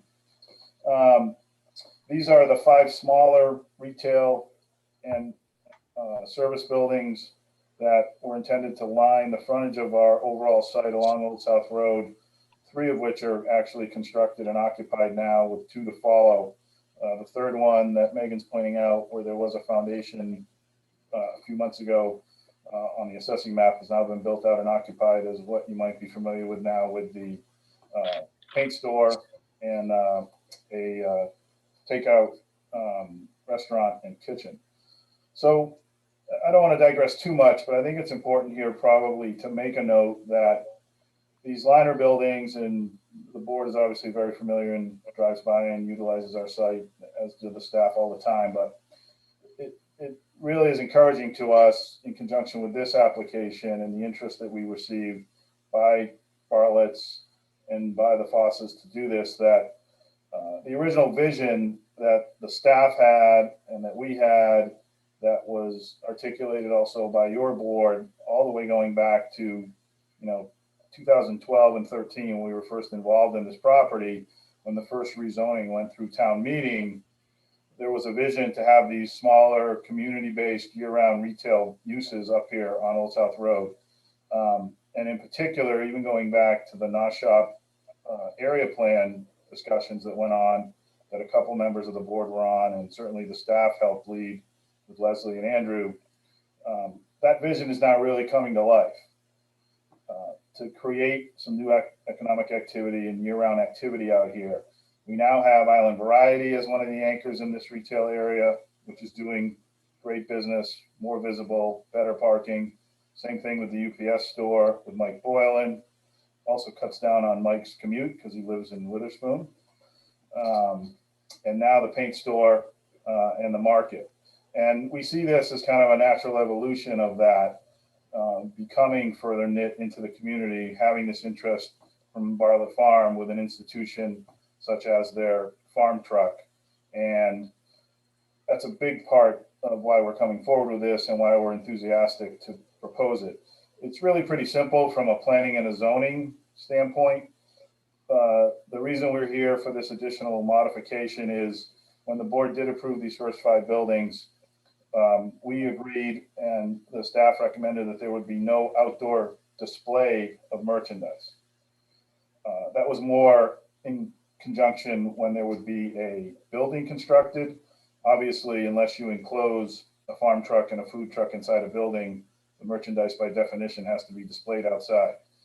It's kind of hard to have a farmer's market on a truck that's not outside. So it's really a subtlety of that approval that we have to come back on for this modification. This would be a temporary and seasonal use. Ultimately, when the 4th and 5th retail liner buildings get built here over the next year or two, this use would either be relocated or removed from our site. We think it's going to be very successful and very well received. So we look forward to being able to locate it at another location once we build out these 2 buildings. But that's really one of the only 2 reasons why we have to have this modification, is to allow the outdoor display of merchandise. As the staff report correctly points out, the use is permitted, takeout food, and this type of retail use for both of these functions is permitted under the special permit that your board already approved. And then the second provision that we need modification on is the allowance for outdoor seating.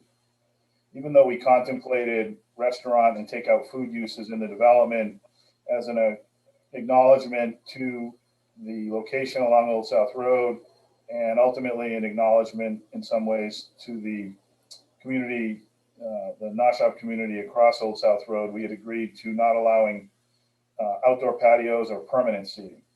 So those are the 2 reasons we're modifying this permit: the need to allow for outdoor display of merchandise and the need to allow outdoor seating.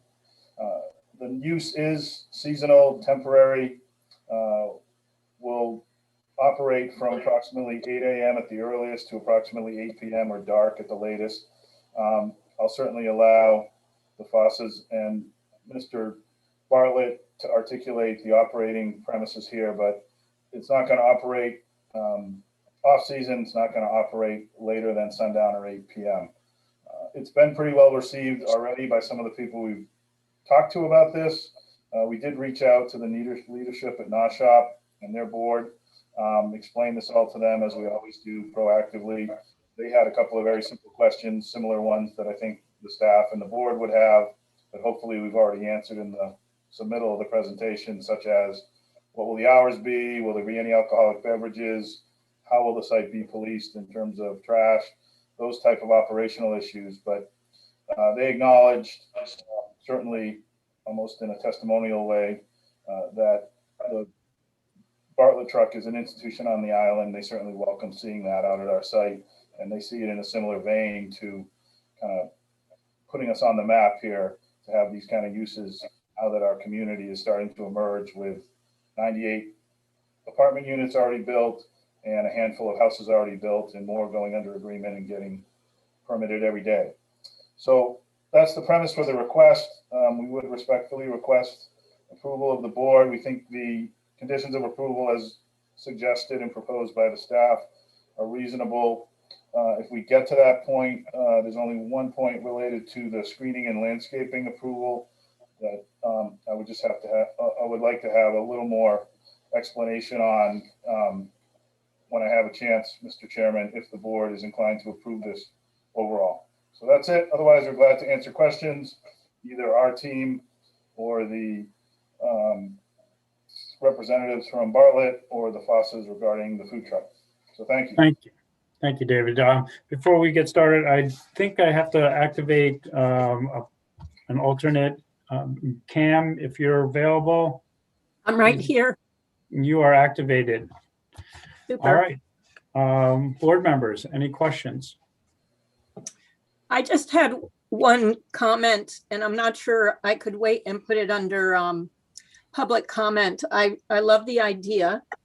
My only concern really is this use of a porta potty. That's why I thought maybe it should be under public comment. I'd really rather see some kind of a more formalized mobile porta potty, like not as big as the one at Children's Beach, but something that, you know, if you happen to be here with one of your children and they need to use the facilities, they're able to, you know, get in the space with their child instead of, you know, having to leave the door open, or it's rather uncomfortable and like that. So if they could consider, you know, leasing something that was a little more, I don't know if formal is the right word, but do you know what I mean when I say the difference between the porta potty and one of those that you'd see like at a wedding? Or more of a trailer type porta potty than a little green structure that you have to maintain every other day. We are Correct. actually anticipated that, and we are going with a larger porta potty, which Dave Bartlett may have a picture of it to describe it better. It's handicap accessible. Great. Thank you very much, Philip. Cam, I think that would answer your question. It's going to be an upscale porta potty and with handicap accessibility. Excellent. Thank you. Great. Any other board members with comments, questions? All right. Dave Iverson. Muted, Dave. There you go. This is amazing. Thank you, guys. I think this is a very good addition to that stretch of road, and I'm excited to see it, and it's a great idea. Thank you.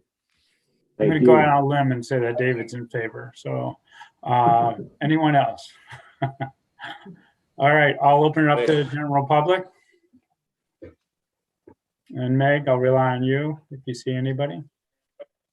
Not seeing anyone from the public. Okay. Make a motion to close the public hearing. Second. That was seconded by Dave. Was that? Yes. Okay. First by Nat, second by Dave. Roll call. Nat. Aye. Dave. Aye. Fritz. Aye. Cam. Aye. Chair votes aye. And on the merits, anyone like to make a If I motion? could, Mr. Chair, sorry, this is Dave again. Yes, Dave, please.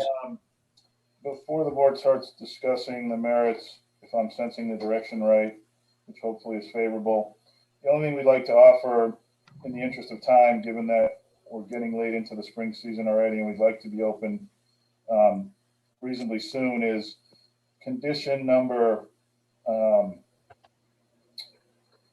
6 that the staff has proposed is acceptable to us and is clearly reasonable. We just hope that landscaping and screening plan could be subject to approval by the staff, just so we could expedite things and maybe not have to come back to another meeting. I know we've done that before in a number of our projects within our development, and hopefully that would be acceptable to the board. Great. I'll make a note for number 6 to say approval and acceptance by staff. Chair John. Karen, yes. With that, I'm just wondering, is the idea here to have screening similar to what is being done downtown? you know, for the outdoor eating areas and that sort of thing versus a permanent type of screening is what we're looking at. Unless I'm wrong, it says planters, so I would assume it's more portable than it is permanent. Yeah, if I could, Mr. Chair, I think the question is spot on. The intent is here to try and find a balance between the seasonality and temporary nature of it and something that's appropriate for Old South Road and for our site. And I think we'll be able to balance that with the staff. So we take that input. We appreciate that input. All right, anything else? Okay, is there a motion? Motion to approve with the 7 requests, with 6 being is altered by staff and chair. Great. Is there a second? Second. Second. First and second, roll call. Nat. Aye. Fritz. Aye. Dave Iverson. Aye. Cam. Aye. And chair votes aye, unanimous. Thank you very much, gentlemen. All right, thank you, folks. We appreciate it. Look forward to having everyone. Thank you. And as do the Bartletts, I'm sure. Yeah. And just a friendly thought, you know, an ice cream truck or soft serve is always part of the food truck industry. So I will note for the record that Mr. Vorse has been encouraging us to do that since 2012. Trying our best. great minds think alike. Thank you very much, David. Thank you. All right, next one up, SEO Real Estate LLC, 19 and a half Surfside Road. I'll need to activate a alternative. I think maybe I'm correct in saying Dave Callahan. Are you available, Dave? David? I'm reading your lips. I think you said yes. All right, excellent. All right, representing the applicant is Rick Bodett. Is Rick in? Yes, I see him. Mute. Now he's available. Welcome, Rick. Thank you. Let me just, there we go. Thank you, Mr. Chair. Rick Bodett for the applicant, SEO Real Estate. The property is 19 Surfside Road. It's right across the street from the high school, for those of you who are unaware of where it is. It is in the commercial neighborhood zoning district. The property currently, use on the site is currently operating as an orthodontist's office with occasional oral surgery. It has existed as an orthodontist's office for, I think, 34 years. It's been there a long time. It was Herb Schreiber, Dr. Schreiber's office for a long, long time. In fact, I think he treated my partner, Brian Swain, long, long ago. And now it's Dr. Brian Goudreau bought the office from Dr. Schreiber and has operated it for the last 6 years. What's before you tonight is a request for a special permit for a medical clinic. The property has always existed as a home occupation since long before the current restrictions on home occupations are in the bylaw. And right now, the applicant is proposing to add 275 square foot addition to the north of the property. That's to the back, up to the north, a little farther. No. Up, way up. Yeah. Parallel with the shed, exactly. And in order to just sort of spread out the office, give a little more space in there. It's a little tight. It's currently under 800 square feet. And that addition will put them over the threshold requirements for home occupation. And that's why we've applied for a medical office special permit. It's allowed in the zoning district by special permit. And we have provided, you'll see here, the parking on site. We're required to have 5 spaces, 4 for the commercial use, 1 for the residents. It is also, I should add, it always was Dr. Schreiber's residence it is Brian Gaudreau's summer residence as well. He lives here when he's treating patients. So the residence is in the rear of the property and is accessed off of Anna Drive, and you can see 2 spaces there in the driveway and 1 in the garage as well. We are asking the board for a waiver tonight, and that is because we have these commercial parking spaces configured in a tandem configuration. They're stacked, which is typically only allowed for residential parking spaces.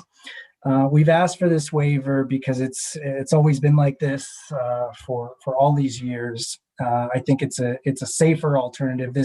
What we're proposing and what's always been there is a one-way driveway off Surfside, entering and exiting down off of Anna Drive and back out onto Surfside. There's a sufficient aisle width there of 12 feet for the tandem spaces.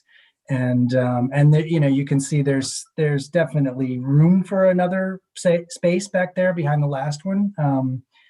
We didn't put it on the plan. We didn't want the board to think people would be backing onto the bike path on Surfside. So, but it is available. There's probably enough maybe for 2 spaces there anyway. So,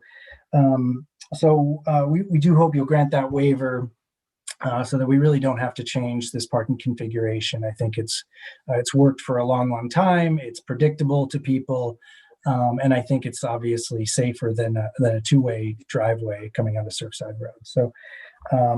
So with that, we think our application is within the spirit and intent of the bylaw, and we ask that you grant it. I can answer hopefully any questions you have. Rick, just for correction and clarification, I see in the application it says 238 square feet of additional square footage, and I believe you stated 275, just so we can clarify that. Do you know what that would be? Yeah, do we have that in the application, the 238? It's half of the 800 square feet allowable. Gotta get my camera. It exceeds the 238 square feet. If the new ground cover is 10. So the addition of 275, I think, gets them up to 1,038 square feet. So we're 238 over the threshold, but currently we're under the threshold. So, okay. Yeah, it is 275. I checked with Steve Rothke today. Great. And did I already activate David Callahan? You did. Excellent. Okay. Board members, any questions? I have 2.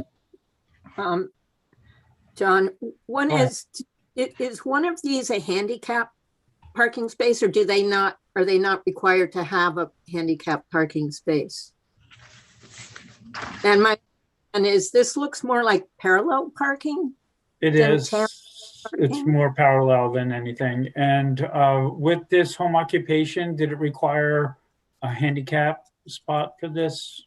Do you know offhand, Rick, or maybe Leslie can help? No, I don't think it did, because it's I don't know that there are specific parking requirements. At least there weren't when they started.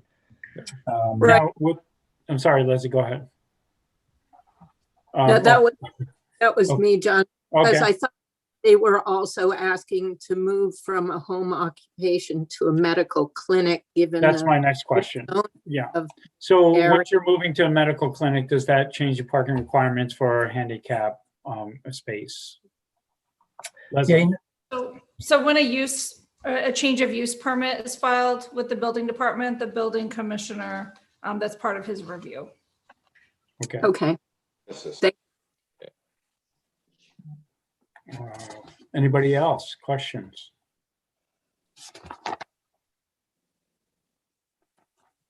Okay, I'll open it up to the general public. Meg?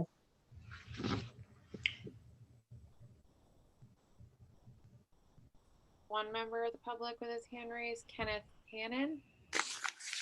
Okay, if you can zoom him in or activate him. Kenneth, if you can hear us, you have the floor. I see that your mute is off. Welcome. Can you hear me? Yes, please. I just had a couple questions. I live over in Gray Havens Cottages, right across Anna Drive. And so for the 2 spots on Anna Drive, that's going to remain 2 parking spots, no additional parking over there, correct? I don't see any change in the actual survey or plan that's presented. So Rick, unless you have other ideas. Yeah, no, I mean, there's one that's in the garage if they need it, but Yeah. that parking space, those 2 parking spaces that you see there, we're not proposing to change that at all. Okay, thank you. And with regards to the driveway in front, that's pretty much staying the same. It's just a parking configuration issue, correct? I think it actually is staying the same. They're just seeking a waiver because of the tandem or parallel parking that is presently there. They're not looking to change anything. Okay, thanks. And last question, the business is staying the same, right? As far as it's going from occupational to medical clinic, it's still going to be an orthodontist, correct? Or oral Rick, surgeon? I'll let you answer that. Yes, and to answer, just to put a finer point on the second question, the only thing we're doing to the driveway is we're widening it a foot or 2 to get that necessary aisle width. And it might only be a foot, I think. Maybe we had 19 feet, needed 20, something like that. But in any event, yeah, orthodontists and surgery, that's it. Okay, thanks for the clarification. I appreciate it. It was just hard to tell from some of the details. Good luck. Great. Anyone else? Meg, you seeing anyone? Okay, board, what's your pleasure? Move to close the public hearing. Yeah, second. All right, move made to close by David, seconded by Nat. Roll call. David? Aye. Callahan? Nat? Aye. Fritz? Aye. Dave Iverson? Aye. And chair votes aye. Is there a motion? Make a motion to approve with the recommendations and that the granting of the special permit is in harmony with the general purpose and intent of the bylaw. The granting a waiver to allow tandem parking will not have a significant or adverse effect on the scenic and historic integrity of the neighborhood. And that granting a waiver to allow tandem parking will not be contrary to sound traffic, parking, or safety considerations. I see a second. Second. David Callahan, second. Roll call. Nat? Aye. David Callahan? Aye. Fritz? Aye. David Iverson? Aye. And chair votes aye. Thank you very much. Unanimous, 5-0. Thank you, Rick. Thanks so much, everyone. Have a good night. Night. Next one, we're looking at the Garden Group Incorporated, 84 Old South Road.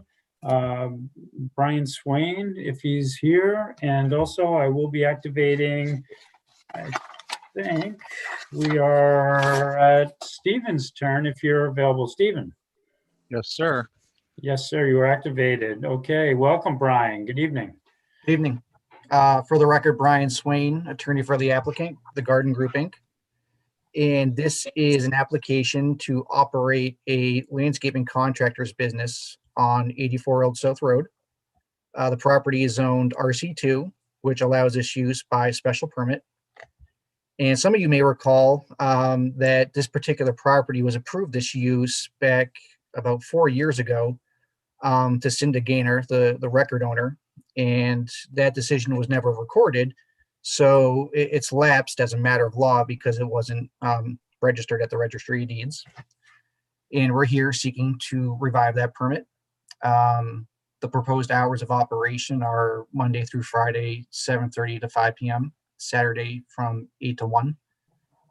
We've reviewed the staff report and we're in favor with all the recommendations, and it's a relatively straightforward application. I'd be happy to answer any questions you may have. Brian, first question was I know it's on Old South Road. There's no intention to have any kind of curb cut on Old South. Is this still accessible through Egan by way of the back of Egan? Correct. Yes. Great. Thank God. Okay. Open up to the board. Any questions? I do have a couple of questions. Go ahead. At least, thinking on the landscape contracting business over on Marble Way, when that came up, there seemed to be some, and I know back here, there is also residential. So I believe there was concern with composting of grass clippings and trimmings and things like that. And I know that the smells and that kind of thing can be mitigated. And I'm just wondering if they had thought about that. Whether there are provisions, that's probably a building something or other, provisions for bathroom or porta potty. And the other one I have, just because I happen to live right across the street from the Bartlett tree folks, what about noise from chippers and shredders and really loud machinery outside of normal business hours? Sure. So this is located on the front portion primarily of the pork chop lots that are on Old South Road. And I think there's permitted contracting business, landscaping contractor businesses in several areas abiding that property. So they wouldn't be any more burdensome on the neighborhood than the existing contractors that are operating there. They're subject to the noise bylaw. They wouldn't be violating that. And I think the intent of the applicant is to use that as a home base so that he can park his trade fixtures there and take them off site to use them. I don't think he has any intent of chipping on site. Okay. Thank you for that. I just know sometimes it comes up, and the noise bylaws go till 10 o'clock at night. So that doesn't, that doesn't help all the time. So thank you. You're welcome. Any other board members, comments, questions before I open it up? Leslie? I just want to comment on Campbell's comment about the hours and the chippers. There's a proposed condition about hours of operation from 7:30 a.m. to 5 p.m. Monday through Friday, Saturday 8 a.m. to 1 p.m. and closed on Sunday. So any work would have to be done within those hours. Okay, great. That's what I was wondering. Thank you. Leslie, can I ask a question, Mr. Go Chair? ahead. Sure. Was that in the 2017 one? I asked Megan to check the other similar, Just drawing a blank, permits. Thanks. And she recommended conditions that are similar to the permits in that area. Okay, all right. Thank you. Okay, I'll open it up to the general public. Meg, let us know, please. If you see any. Their hand raised. What you can do here. Sorry, Meg, did you say you saw a hand? No? No one with their hand raised. All right, board members, what's your pleasure? Motion to close public hearing.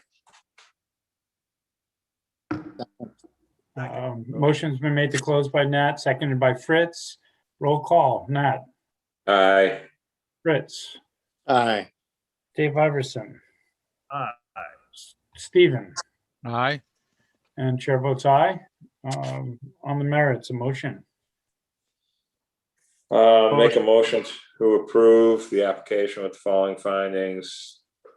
That the proposal is consistent with the uses and intent of the definition of landscape contractor within the bylaw, that the proposal is in harmony with the general purpose and intent of the zoning bylaw, that the use will be consistent and of similar intensity as other commercial uses in the neighborhood, and the conditions of the hours and the screening as well as in the staff report, recommendation, excuse me.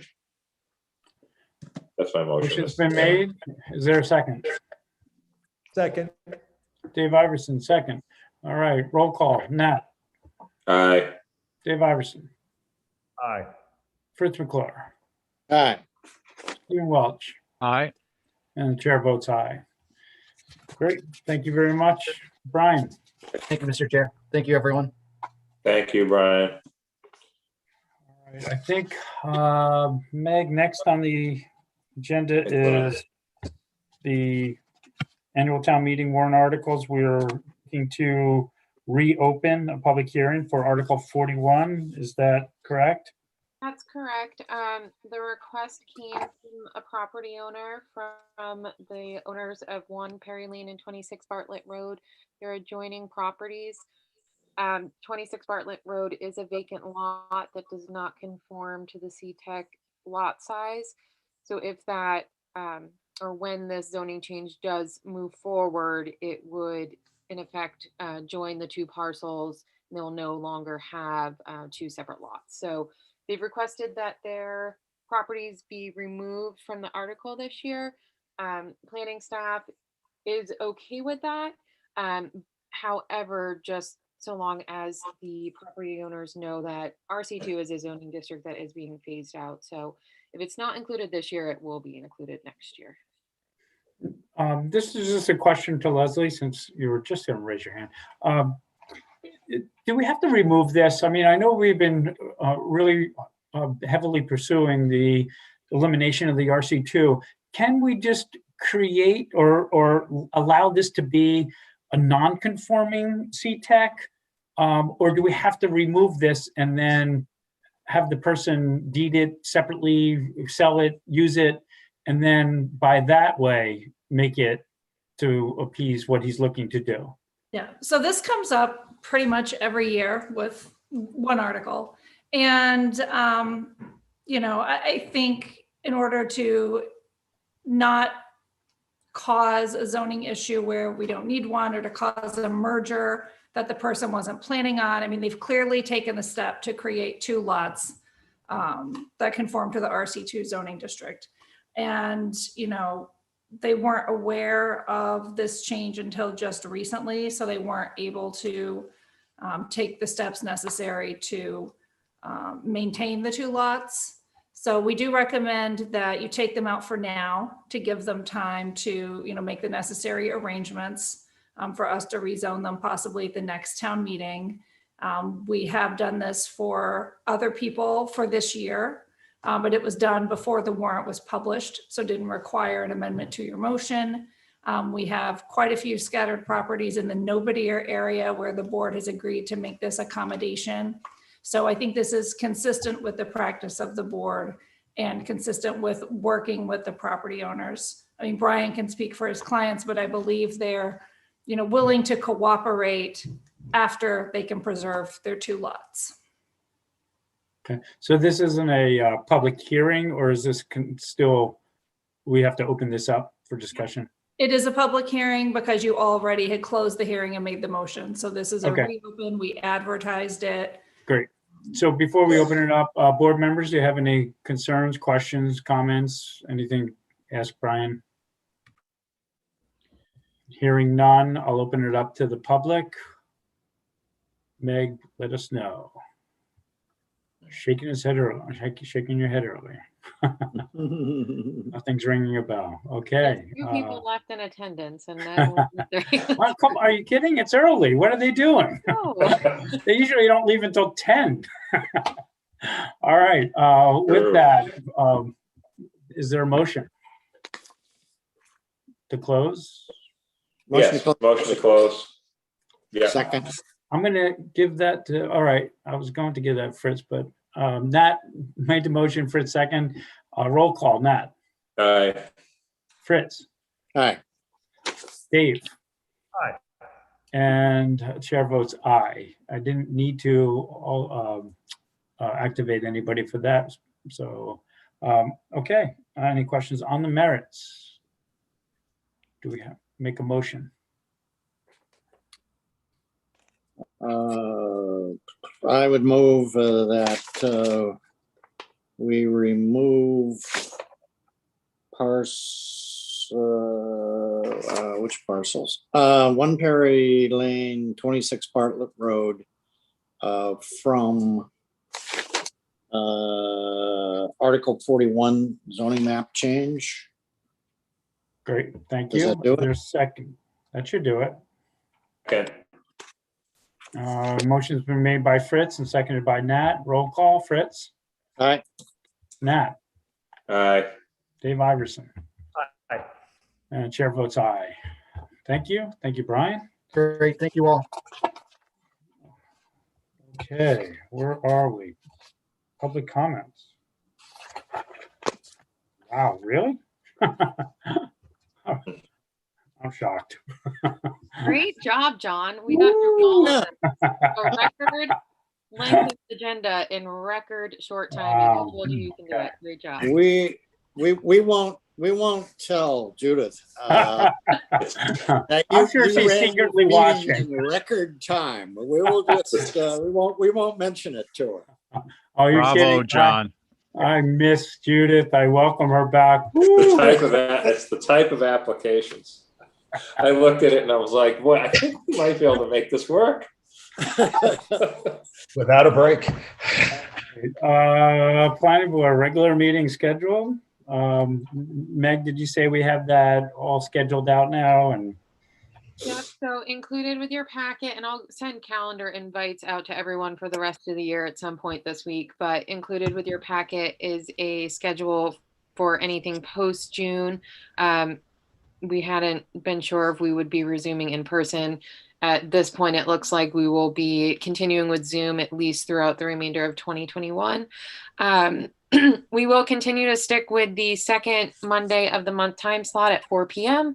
with the exception of Columbus Day. That falls on the second Monday, so that will be bumped to Thursday. But just regular standard time, 4 o'clock, second Monday. Great. next planning board, May 10th at 4, yes. And annual town meeting, it's nice to note, back is playing field and we have a rain date. So do we have any real particulars other than the location? The only thing I know from Cabinet this morning is that it will be at the playing field. It will be tented. We will have electronic voting. We will not have the screen. I'm not sure why we can't have the screen, but we cannot have the screen. So I think the goal there is to try to make any changes as basic as possible and to get those done ahead of time and distributed or posted online or however that needs to be handled. But I think that's it for now with town meeting. Great. Well, thank you all. You made it very easy for me today. I still miss Judith and hope she gets better quickly. And with that, is there a motion? Motion to adjourn. Second. Okay, motion's been made and seconded. Roll call. Nat. Aye. Fritz. Aye. Dave. And chair votes aye. Good job, John. Excellent. Great. Well, thank you very much. You. Thank you. Thanks, Great thanks, night, John. everyone. Good night, All right. everybody. Take care, Oliver. Bye.